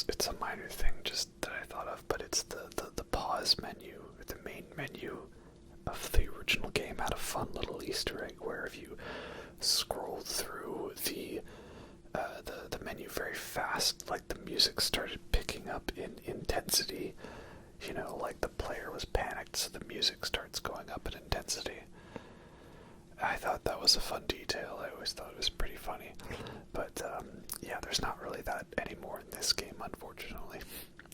So, now that we have loaded the marker, we can go and we can escape. We're all gonna hang out, the four of us, Kyne, Kendra, Amelia, and Isaac, and maybe Nicole. And it's all gonna be hunky-dory like the David Bowie album. But of course we know it is not going to be that, because yes, there is still the plot twist that Kendra was the secret asshole the whole time. So, you know, I guess, you know, don't break what isn't broken, right? It's not like they needed to remove that twist. But I think it's nice that Kendra is now more of a sympathetic and interesting character, right? Like, you know, in the original, she's kind of just like prissy and mean and just bosses you around, you know? Like, how many times you watched that thing? Guess you really miss her. Anyway, you'll be able to talk to her. You know, now it's just like, hey, how's it going? Yeah, it'll give me plenty of time to catch up with Nicole. That's nice. Again, these are positive changes. Though again, this is implying more and more that Kendra knew about the Valor, that they were standing by, ready to intercept if stuff went sideways, which it did, and they still failed at that job. So again, is it bad writing? Is it meant to show how strong necromorphs are and how bad the military is? Make of that what you will. And, you know, Kendra has a bit more of a monologue this time, and I guess it's just to make things more clear, perhaps because her original monologue was very short and vague. So this does give you more details, right? Like, they sort of allude to the original black marker, but I can't remember if they necessarily go into detail about it, you know, being crashed in a crater in the Gulf of Mexico. So that is made more clear in this one. Though, because it's a longer monologue, it does feel a little more, you know, like, yes, Mr. Bond, now that I have you in my death trap that will not work, I shall now explain my entire evil plan, because there's no possible way you could foil it. I guess it makes sense from a character perspective, though. And yeah, that's that. Oh well, we made a hell of a team. That's nice, I guess. Thanks, bitch. I mean, yeah, maybe we could, but we are a hell of an engineer. But yeah, then I also like that there's this sort of moment of silence, you know, and like, we have no objective marker or anything, just, it's like, man, what do we do? Maybe we could build a fire, sing a couple of songs, you know. It's game over, man, it's game over. But yes, who should show up again? Nicole. And again, props to the voice actress for doing a good job of playing like Nicole, but not exactly, you know, very David Lynchian sort of shenanigans going on here. So let's make our way up to the flight control engine. Oh, that's the weird screen thing. And yeah, definitely not ominous at all, because this reunion is feeling creepy and awkward and should be a little more wholesome, but it's not. And of course, you know, more and more clues that something's very sus. Is the thing Nicole being dead is a bit of a twist, but the fact that this Nicole's kind of weird and sketch, I don't think that's as big of a twist as you'd think, right? Like, the game does a pretty poor job of trying to hide that with, like, the music and the weird, creepy screens. The one thing I do miss was how the screens seem to, like, follow you around in the room. Here it's just, they're all weird and glitchy.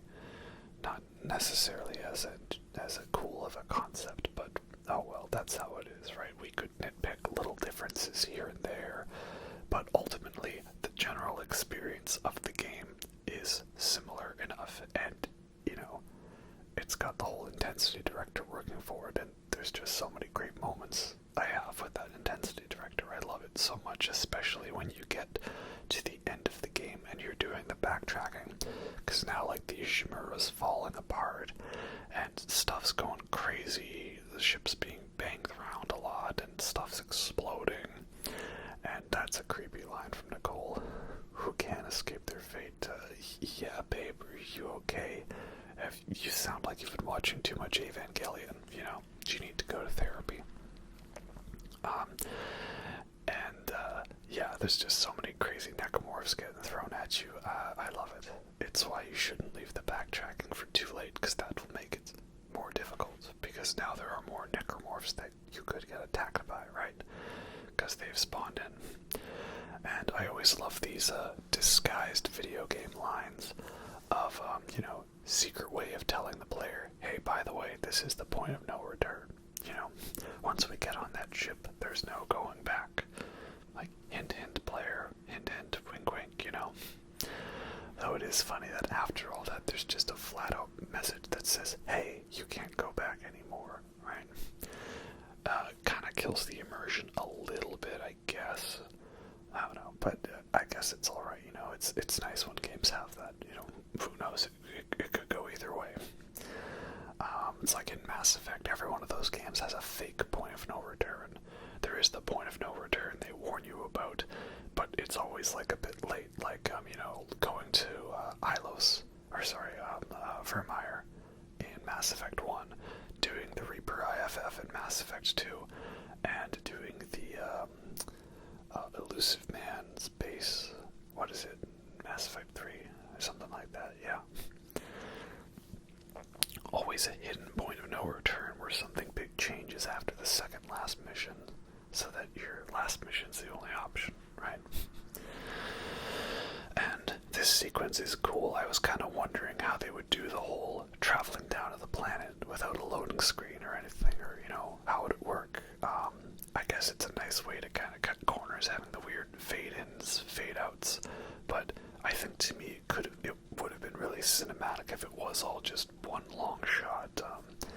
But then again, what would they talk about, you know, for this whole thing? I don't know how long it takes to get down to the planet, you know. Would they maybe talk about, so, you know, what if you were up to, how's Jim from engineering doing? And, oh, I heard you were having lunch with Susan from hydroponics. How's she up to? You know, what's going on with that? Or they talk about, like, some music or something, or movies they've seen, or maybe there'd be awkward silence. You know, it would be the exact opposite of other movies, because in movies they're always like, okay, let's meet on a boat and have exposition, right? And they always ignore, like, well, who paid for that boat? What did they do when they got to the boat, right? This is the opposite. They did all the lead-up dialogue to the journey on the boat, and then they didn't talk on the boat, right? But, yeah, definitely some more shenanigans going on. But here we are. We've made it to Aegis 7, or off the Ishimura. Good riddance. Hope we never go back there in future escapades. And now, Chapter 11 is complete, which brings us to Chapter 12, Dead Space. Hey, they said it. That's the title. Yep, here we are. Glorious view, alright. Very gorgeous view. Love the way the gravity tethers look, the conical load molders, whatever they're called, you know. Very nice. Though, again, I feel like this area is now so much more cluttered. And clutter is not necessarily bad. Clutter can make it claustrophobic. But also, there's nothing wrong with having large open environments, you know. Then there's an audio log here, which is interesting because at first I thought it wasn't as well spoken as the original audio log here, because there was like more screaming in the background. But I think, if my research is correct, that this character is actually a character from, like, Dead Space Downfall, I believe it is, or one of the movies. So again, it's a case of them accurately, you know, mixing the lore together. They've taken bits from the movies and from the games, all the sequels and stuff, and they've put it retroactively into this one for more continuity. I like that. That is very nice of them. And also, this is a fun switch up in that, you know, you remember that you had to go into the room and there was an infector, but then they mixed up by having a regular necromorph jump down behind you and another infector spawn behind you. So again, little bits it's messing with that. It's good for the returning fans, but it also doesn't ruin the experience for new players. Well done. And here, of course, we have the line. There's a dead space in that signal around the marker itself. She said it. She said the line. It's a pretty cool line reading. I like it. I definitely, did a whole I clapped when I saw that moment. But I do feel like the Dead Space title incorporation in Dead Space 3 was better. That one just gives me the chills every time. Dr. Serrano, there's nothing to study out there. Xenoarchaeology is useless because it's all dead space. In a way, he was right. There is nothing out there, just the trail of destruction wrought by the moons. But that's cool, the marker changes us, amplifies the signal in there, but there's a dead space in that signal. That's cool, I'll take it. Here though, this sucks, because my whole strategy every time I play this is to bring the marker between one of the bridges so it's stuck upwards and use that to help cut off enemy flanks. But you can't do that anymore because you can't drag the marker around, it's automatic. So what I thought was a fun thing now ends up being more annoying and frustrating. I actually have to run for my life and dodge enemies and stuff. That ain't good. Oh well, I guess it's get good, scrub. And it's still one of my favorite fight rooms in the game because of how many necromorphs they pull in at you, all different varieties. I love it, and get good ownage from all the guns going on in here. Again, if you can go for the one gun challenge, or you can be skilled and switch between all your different guns, and yeah, it's so much fun. Though again, it does suck that the exploder noises aren't nearly as iconic. And I didn't mean to impale that guy there, but that works too, Hey, get off me. The other thing, though, that I'm not sure how it is, because I didn't die too many times playing this game. I mean, I'm kind of a pro at it. Is that the death animations, some of them feel like they've almost toned them down a bit. I don't know. It's like the blood splatter is a little more obtrusive red jelly blood splatter, and it covers the screen. And that kind of is used to mask some of the more disturbing dismemberments. I don't know, something about it doesn't feel as brutal. Maybe because we've seen it all before, And it's not like I was expecting anything too over the top. I mean, I still haven't played Callisto Protocol, but I know one of the big complaints about Callisto Protocol was how there's just death scenes that go on forever. And so eventually they did an update and patched in that you could skip them, but man, if your death scenes are that long already that people want to skip button, is that really that good? I don't know. And here again, another fun mix-up. I was used to only fighting a brute in this area, but now we've got a whole bunch of enemies and exploders. Yeah, this is good. Again, almost makes me wish we got more rooms like this, just absolute insanity. I feel like they don't really always mix too many necromorphs in with each other. But again, I guess they're not trying to go for the action vibe. And yeah, is it just me, or are brutes weaker? I killed that brute with barely even trying. So yeah, I guess I'll take it. Also, I didn't show you the new way they did the whole restoring power to that area, because it was kind of just you stasis some vents and you fly through the propeller blades. Okay, that's a thing. I don't know. I actually kind of miss the weird angles of the tunnels, because it was very messing with your perspective of what up or down was. But I guess that doesn't really translate to the new 0G movement, free moving well. Oh well. And here we have it, the final stretch to get to the marker. And again, now we've got more of the tendrils. I like, though, now how these guys kind of come staggered, because I didn't like how it was one big long path just a whole bunch of them constantly in your way, you know. It'd be like just like 5 or 6 of them all in a row, and then you'd be like there trying to take out those tendrils and the tentacles, but then there'd be like random the twitchers spawning behind you, and they just kept coming and wouldn't stop. Like, that was a little frustrating, because you'd be like, okay, the rear is clear, let's attack, and then the rear was not clear. That is annoying. I do not like that. And yeah, I mean, I wasn't so hyped on the Force Gun's secondary fire at first, but I like it now. I like what they did with it. It's fun to kind of throw down as like a little damage over time thing, you know, and then you switch to some other guns. I feel like they tried to not necessarily nerf the Force Gun, but make it so you couldn't necessarily go all solo on it, right? Because like OG Force Gun, the ammo was cheap, and it had a great primary fire that was just like your shotgun for defense, and the secondary fire was like firing out a timed explosion which insta-detonated when it hit enemies. That was very powerful.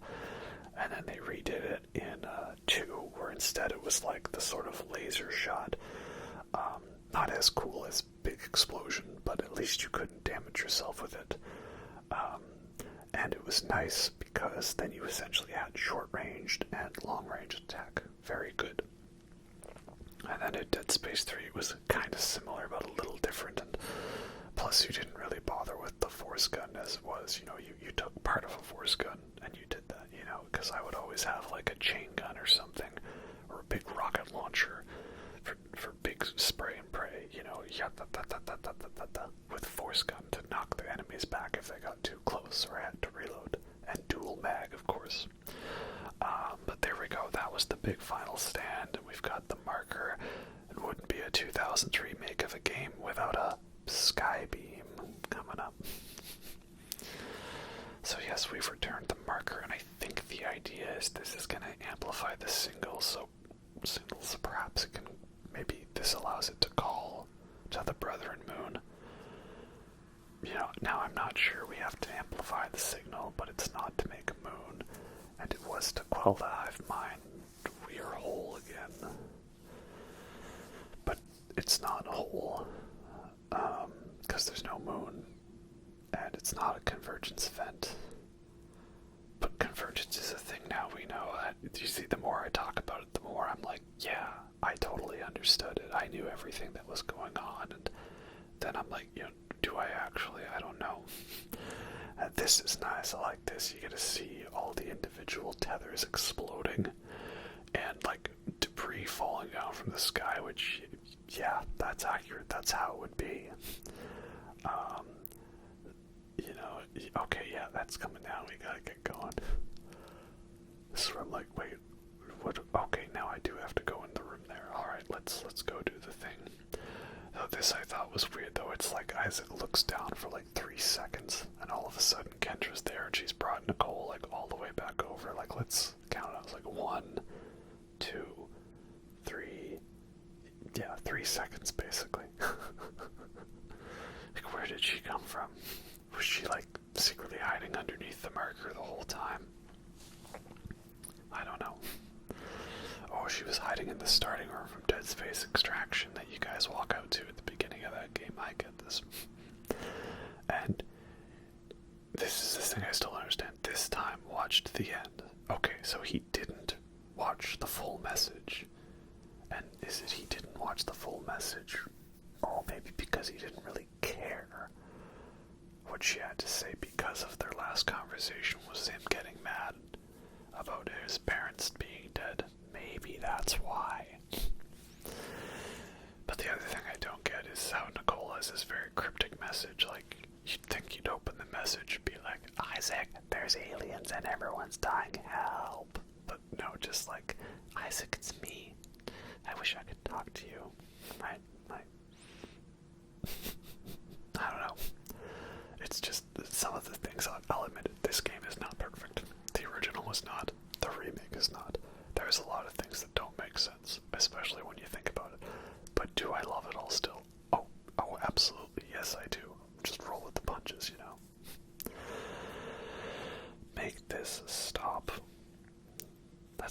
wondering, make this stop, is that like turn off the machine, because there is no machine here, right? No, make this stop, turn it off. I don't know, make it stop. I'm just thinking Overlord from Mass Effect 2. So yeah, a couple little extra bits of dialogue in the message, and if you do look over, is it me, or is the weird Nicole illusion like doing a creepy smile, like, yes, I am insane. I don't know. And yeah, this is where I thought, well, how is, like, Kendra holding an illusion of Nicole at gunpoint? Like, is she just pretending to? I don't know, maybe Dead Space 2 will clear it up more about whether or not he intentionally didn't watch the message, or whether it was only part of it. I don't know. It's like in A New Hope, right? Like, oh, we need to figure out the rest of the message. Tap R2 twice. Oh, I found it. I don't know how that works. And, I mean, I do miss that little bit of Isaac holding his head in the original. It was like the only emotion he showed then, but it was a nice moment. But, so what's the big twist? Well, that was not Nicole. That was Elizabeth Cross, the scientist from hydroponics. So essentially they were both crazy, and they thought they were talking to their other lover. Elizabeth thought Isaac was Jacob, and Isaac thought Nicole, or Elizabeth Cross was Nicole. And that's a pretty fun twist. So I don't think they thought that when they first met in hydroponics. It's only later on. And I know that in New Game Plus, you can find a security recording of the moments when Isaac is talking to Nicole and she's opening the door to the maintenance bay or whatever to get the SOS beacon. And you can see that it was her the whole time. I actually missed that in my New Game Plus playthrough, and I haven't found someone posting it on the interwebs for me. And the other thing I'm trying to figure out is what all the New Game Plus logs are, because there's a bunch you unlock automatically in your inventory, but apparently you can find more that are different, and I didn't know that. I may have picked them up and just skipped them thinking, yeah, audio log I've already heard, I don't care. Also, I like Isaac's yelling of Cross. Reminds me of the way he yells Strauss in Dead Space 2.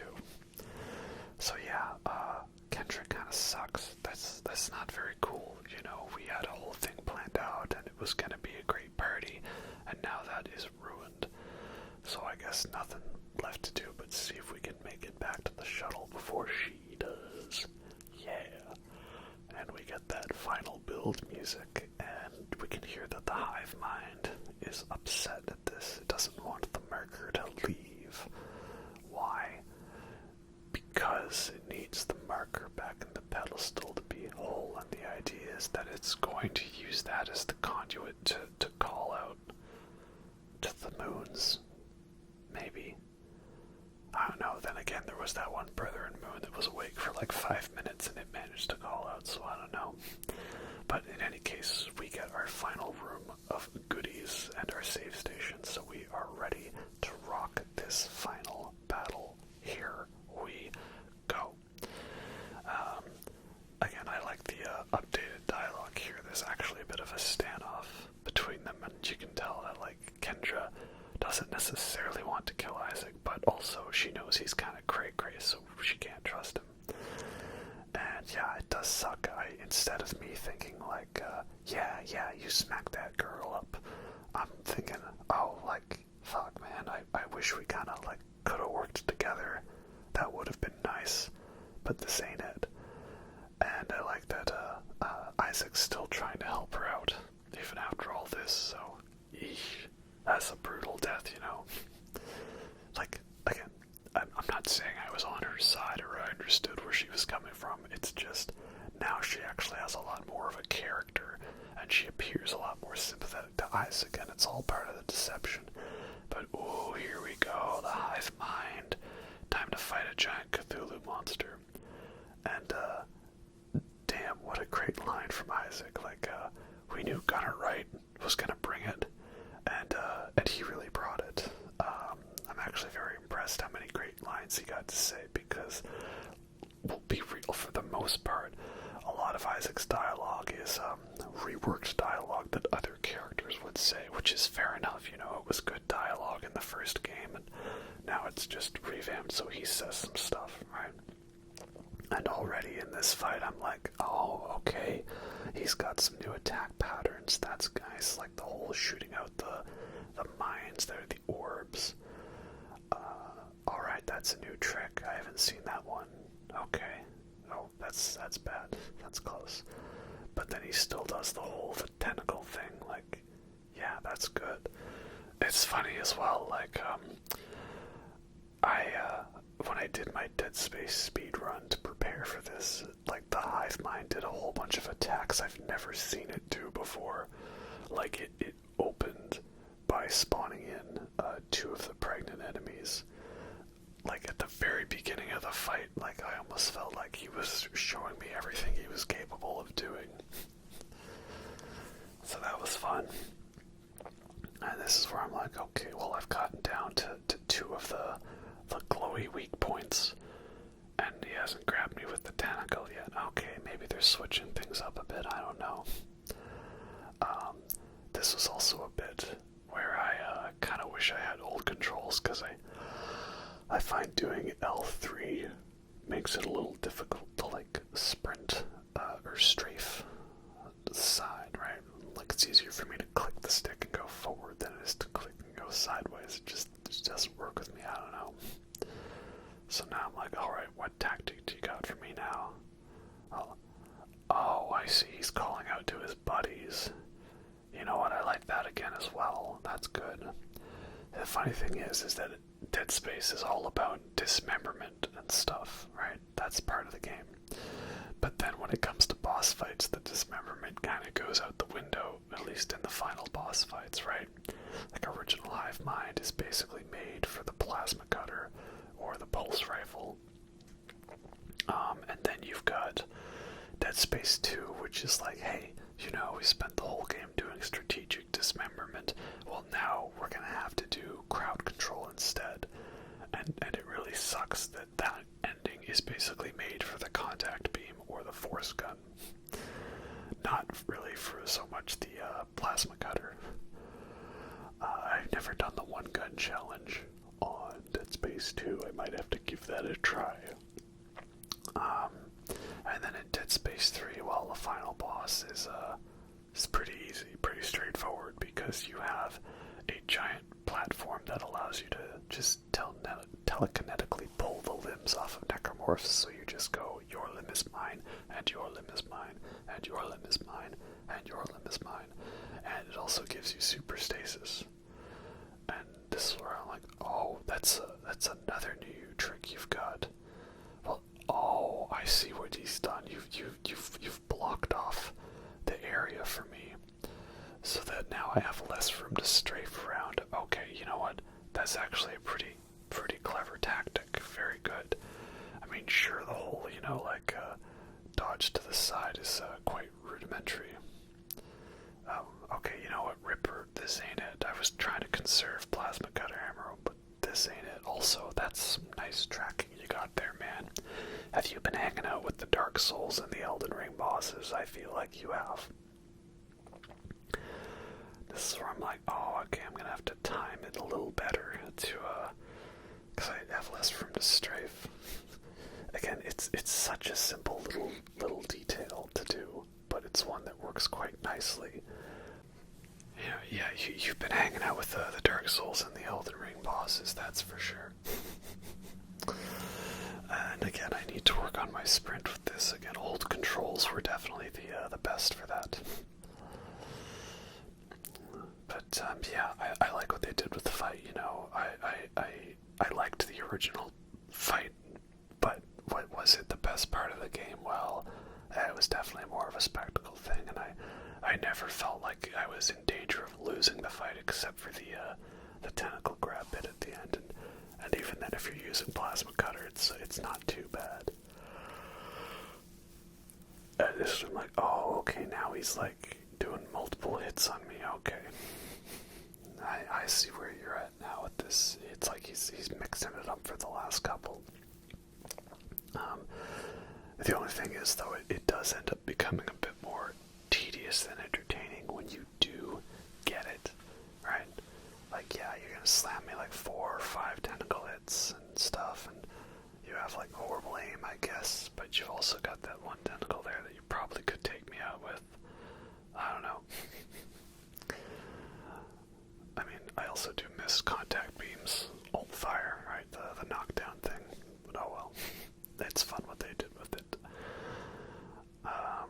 And this thing is, I almost want to do more playthroughs with the other guns. It's like, it kind of sucks some of the guns you get so late now in the game, and I guess that's for difficulty purposes, but also it's like, well, when I'm that invested in my other guns I had at this point, do I want to switch to the other ones? You know, you don't get the line gun until Chapter 5. You don't get the force gun until Chapter 6. Whereas before, I think you had every gun unlocked by Chapter 4. Alright, and then here you're still waiting. Alright, but there we go, we got it. So that's it, I won, right? That's, oh, wait. Oh, I see, they switched the tentacle drag bit to the end of the fight. Okay, that's cool. I feel like it's a lot more triumphant of a note to go out on, because the other fight kind of dragged on after that bit. That was the coolest part. And, okay, I've got some really bad aim here. Do you mind just, like, holding still for a couple of quick seconds, please? And this is what I realized. I'm like, oh, wait, we gotta bring him in closer. You want to bring him in closer? You're gonna do what? I'm bringing him in closer, Merlin. And, don't worry, guys. Just one little pinch. And, that's how you kill a Cthulhu monster. And I like how they kept his little scatterbrained animation the same. That was good. The thing I haven't seen is if you die to that part, what it is, because I remember in original Dead Space, that's like one of the most brutal deaths. Well, you have a nice fall. Get it? Because there's about to be 1,000,000 tons of rock falling on your head. Alright, that's all done, but let's make sure we loot the goodies first, you know? And that's how you beat the game. We just gotta do one last quick takeoff, like it's escaping the Nostromo in Alien, and like how he slides the door open there. I always thought it was weird that the door was locked and it just unlocked for him in the original. And we're leaving that marker behind, and I'm assuming it does get destroyed by being crushed. Like, they never made it that these markers were like the monoliths where they're indestructible, right? I'm sure you could just break them with a bit of force, right? Like what he did with Dead Space 2. Alright. There we go. It's just like the Nostromo. I got you, son of a bitch. And there we have it. Game complete. Congratulations to me. And now here we have the ending, and it's a decent ending, but I mean, okay, there's gonna be a jump scare coming up, of course. I feel like the jump scare was better in the original because it was more sudden. This one, like, there's a whisper that gives you a hint, and then he looks over, and then you see Nicole's corpse for like a couple seconds, and then she jumps at you like kind of slowly, like she was getting out of bed. The other one was so much more effective because it was like there was no hint. He looks over, and then it's just instantly, and it's like weird necromorphed face Nicole.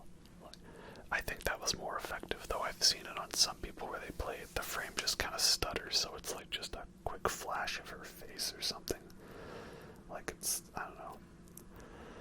So, yeah, that's a thing, I guess.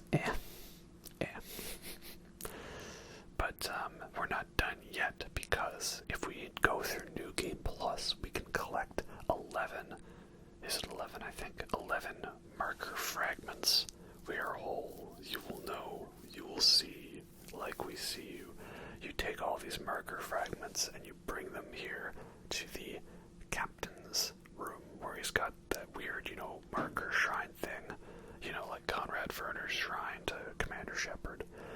And that will allow us to unlock the secret ending.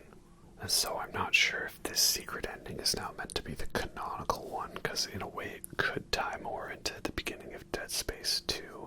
It's kind of, sort of, maybe. I'm not necessarily sure what they're implying with this secret ending. Like, they both could be leading into how it is, right? Yeah, New Game Plus, 11 marker fragments. They're all hidden around in various points in the ship. And I think you can basically get all of them when you need to. I don't know if there's any that are actually like missable. Stuff on Chapter 9 is missable, but I don't think there's any marker fragments on Chapter 9. So now, there's also alternate lines of dialogue throughout this little subtle differences where instead of Isaac kind of rejecting Nicole and the marker, instead he's more like embracing and accepting the marker. So here he's now fully like embracing the Nicole hallucination, right? He's all like, hey honey, don't worry, I'm building something for you, right? And he's got the weird, creepy smile on his face and everything. Like, yeah, gotta build a little something first. And he's just like looking odd. Like, I've seen people posting like screenshots and it's like, it looks like he's doing a derp face. But like, he is actually, and there's the Hitchcock zoom. Subtle Hitchcock zoom, yep. Because Isaac is trying to build his own marker and stuff, and he's like got like the marker scribbles everywhere. He's kind of a little insane. So, yeah, then the marker signal is slowly destroying his brain, and that's why he was kept in medically induced comas to prevent the marker signal from spreading and taking over in Dead Space 2. And yeah, that's where we're at, so that's it. That was Dead Space, the Dead Space, Dead Space 2023, Dead Space the remake of Dead Space. I don't know. Difficult one. The remake is just the exact same game name, which makes sense, you know. Now, if only we had some more Silent Hill 2 levels of crazy endings. One where we reject Nicole, one where we embrace Nicole, one where Nicole was actually a dog controlling everything the whole time, and of course one where aliens show up, but like actual aliens, not necromorphs. But they did that in the third game already, so I don't know. So yeah, let's wrap it up. Overall thoughts. Yes, I loved the remake. It was very good. They did a very great job with it. EA, for the most part, seemed like they let Motive Studio just do their thing. I mean, who would have thought EA is actually doing the smart thing as of late? But, you know, apparently after they've realized they screwed up so many franchises and multiplayer games and IPs that they were just like, you know what, are we the baddies? And I know I actually still have not played the Star Wars Jedi Fallen Order, Jedi Knight Fallen Order, you know, Dark Souls Star Wars, basically. I still haven't played that, but I probably should, because there's already a sequel to that game coming out. But then again, I still haven't played The Last of Us, and that game is now 10 years old, and there's an HBO show that everyone won't shut up about. So I guess I should play those too. And it's also just literally the plot to Children of Men, but with zombies instead of people not being able to make babies. And Children of Men is one of my favorite films, so I would probably love that as well, and I should do that. But then there's God of War as well, and everyone wants to see God of War. And then I never actually finished the Mass Effect Legendary Edition, and I was gonna do videos on those, but it's been so long. Would anyone actually watch that at this point? You know, I don't think the algorithm would smile kindly on me for that. All praise its glory, the glorious algorithm. I don't know, man. Too much stuff. But knowing me, as soon as I decide to uncommit from playing more Elden Ring, that's when that DLC will drop and I'll have to get good again, you know. I don't know, I have to figure out what the next set of videos are going to be. There's so much stuff we could do. Because I want to keep making the videos at a decently regular pace, but the gameplay ones and the video game ones take so much time because I've got to play a whole game, and then I've got to go through all that footage, and then I've got to edit all that footage, and then I've got to watch and narrate the footage like I'm doing now, and at this point in time I'll still have probably 5 or 6 hours more of work to do because I'll have to edit everything and listen to it back. I'm not cool enough or popular enough to be able to just hand off the footage to an editor and say, yeah, can you make this look good, please? And also I'm not nearly as high precision as editors because like they'll go through and they'll like edit out like people's knuckles slightly cracking, or like every little bit like that, and just a piece goes here and a piece goes there, and it's all done in post, and that's too much for me, you know. I don't have time to do all that. That's the editor's job, not me. But I am the editor, so it is my job.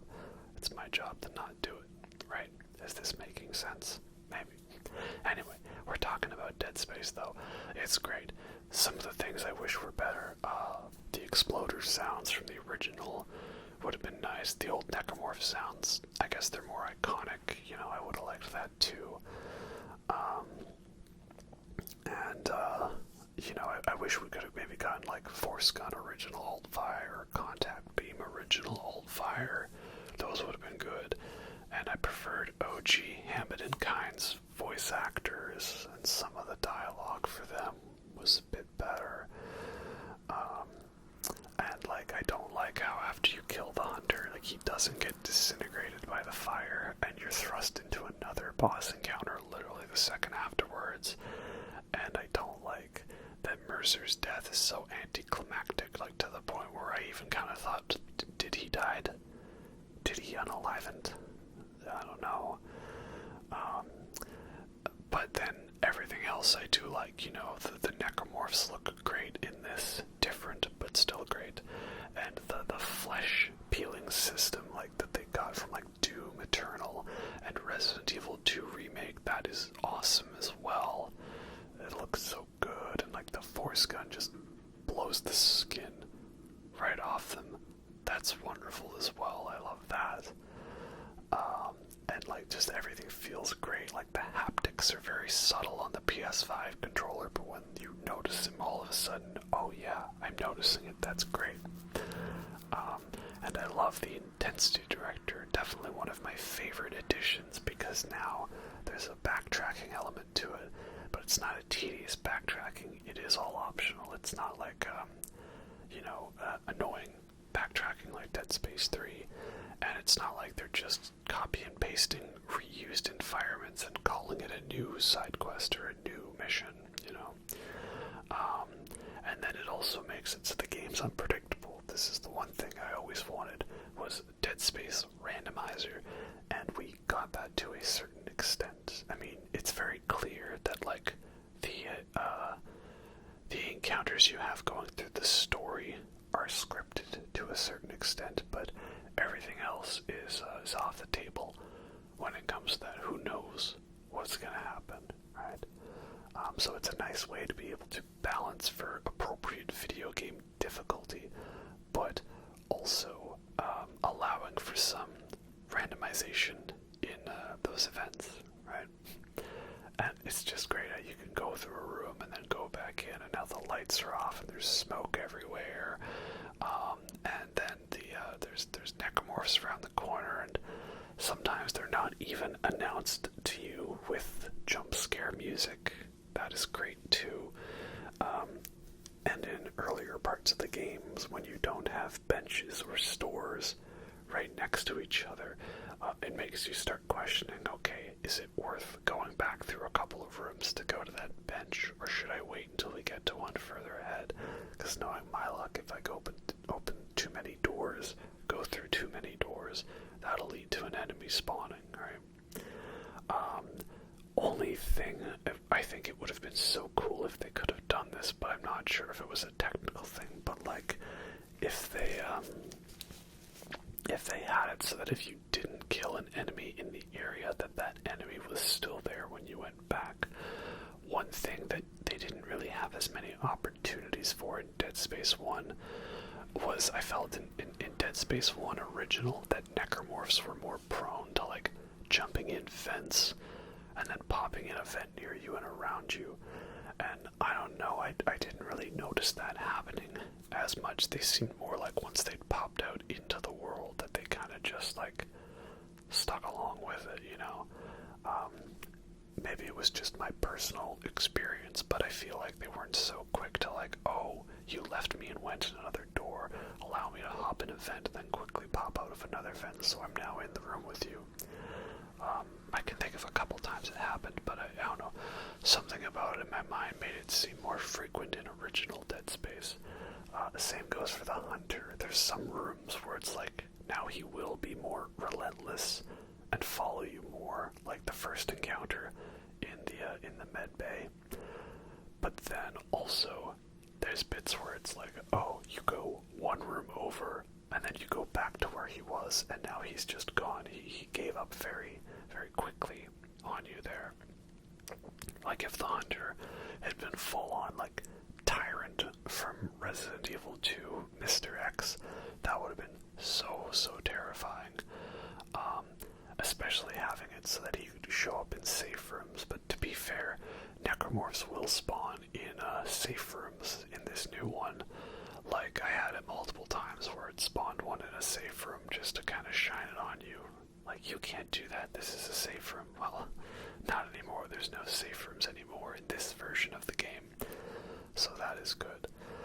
So I do, of course, ask the question, was it all worth it?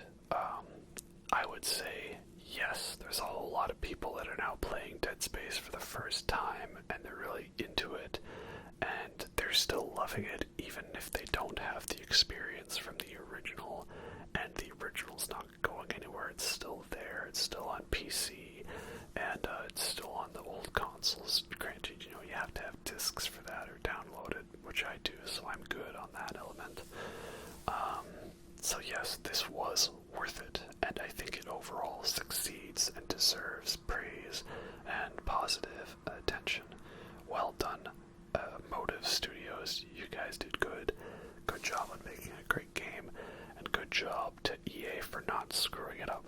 Now, EA, please do not screw up the new Mass Effect, right? I would say let BioWare do their thing, but letting them do their thing and interfering in weird ways is what got us Mass Effect Andromeda, which was a little less than stellar, as much as it pains me to admit. But also, if, let's say, the Mass Effect game comes out and it's not perfect, please let them work on DLCs and patches for it, right? They already fixed some of the big issues with the patches in Mass Effect Andromeda, and that's how it is. I don't like that that's the norm. Oh, if the game's bad, just wait for them to patch it. That does suck, that that's the norm. But at least that is something that we are capable of doing. You know, if the game does release and it's buggy, we can patch out the bugs with updates.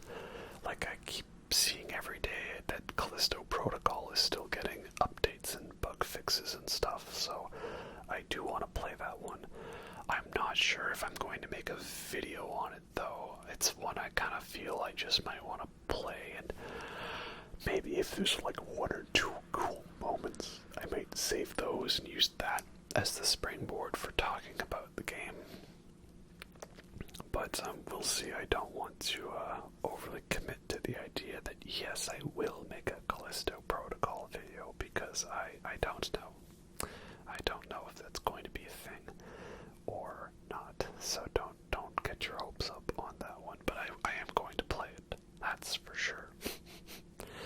Anyway, I don't know, I sometimes think I'm gonna not rant through all the credits, and then I end up doing it anyways. It's a nice bit for us to expunge our thoughts on the matter. But yeah, so again, if I, in a perfect world, I would have Dead Space 1, and I would fix it in all the ways it needed fixing, and I would keep everything that was good. In the world we have, well, we got a lot of those bad things fixed, and we unfixed a couple things. Some things were made a little not as amazing. But again, even if I have my complaints and my nitpicks, I don't think there is anything in the remake that is outright ruined and or like bad now. You know, this is not the Silent Hill 2 quote-unquote remake, or sorry, the Silent Hill 2 remaster, the PS3 version. This is not that case. And then Silent Hill 2 remake, yeah, that's a thing. Resident Evil 4 remake, there's going to be a remake Resident Evil 4 that comes out before I actually even played Resident Evil 4, man. That's crazy. So many games that I need to play.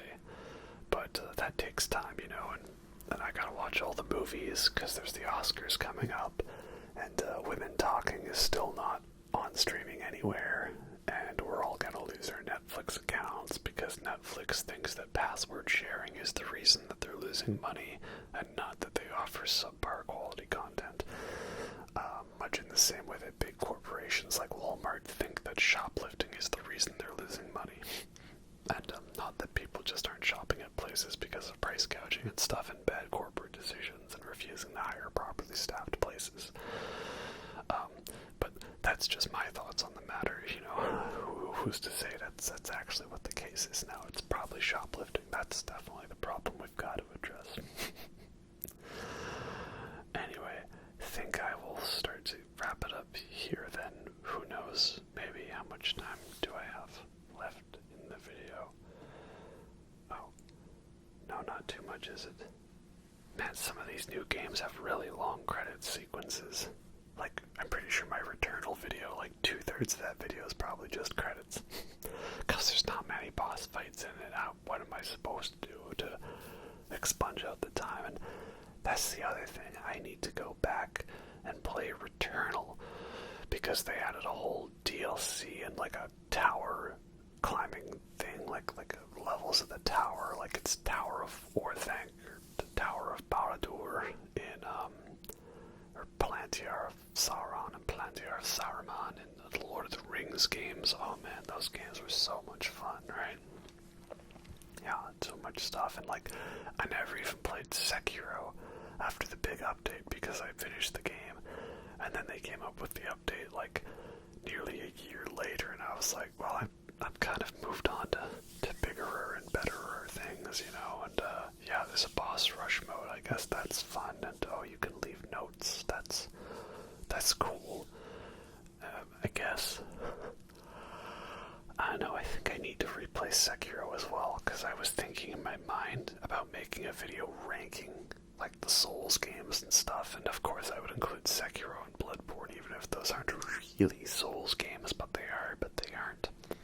And it was like, I don't know, Sekiro was gonna rank kind of low for me, and I think that's just because I didn't really get into the combat, you know. I feel like I just simply fluked my way through that entire game. Like I didn't actually get good, I got lucky, maybe, I don't know. I'd have to reassess that, and like I was thinking it in my mind, and I was like, yeah, I think I don't know if I'd place Demon's Souls above it or below it, but I'd place like Dark Souls 1 and 2 above it, and Elden Ring and Bloodborne, and I'm like, oh, that feels a little low though, I don't know. But then again, it seems to me like FromSoft does a game, and it's slightly different, so it's automatically the best one, you know. Demon's Souls was different, so it's better, and Bloodborne was different, so it's better, and Sekiro was different, so it's better, and now Elden Ring is different, but it's not different enough, so it's not better because, ooh, late game difficulty spike. What do you mean I have to use Spirit Ashes? Yeah, the more I play Elden Ring, the more I love it. I felt I was a little negative towards it in the original boss video because of certain factors, and that I didn't get good. I just got my ass kicked and used Mimic Tear. But, yeah, no, Elden Ring's a masterpiece, absolutely. So that is a thing I might have to do in the future. Yeah. So yeah, once you beat the game, you get extra nodes, extra credits. You can unlock the military suit, which you saw me wearing there at the end in New Game Plus. And then also, yeah, there's a whole bunch of like text logs and stuff added to your database, like sort of filling out the world and the realm and the lore and all that. And apparently there's other stuff that spawns in New Game Plus that I completely neglected because I was just speeding through to get the New Game Plus trophy. And then there's Impossible mode, where it's a permadeath mode, and you only have one save slot. So, you know, it's like you can't make multiple saves to potentially like, oh, I screwed that up, I want to go back to an earlier save. No, you get one, and that's it. And you don't even have like a quick load function either. They got rid of that in that mode. So I did like the biggest challenge I could find, and that is I did Impossible mode and one gun achievement in the same run.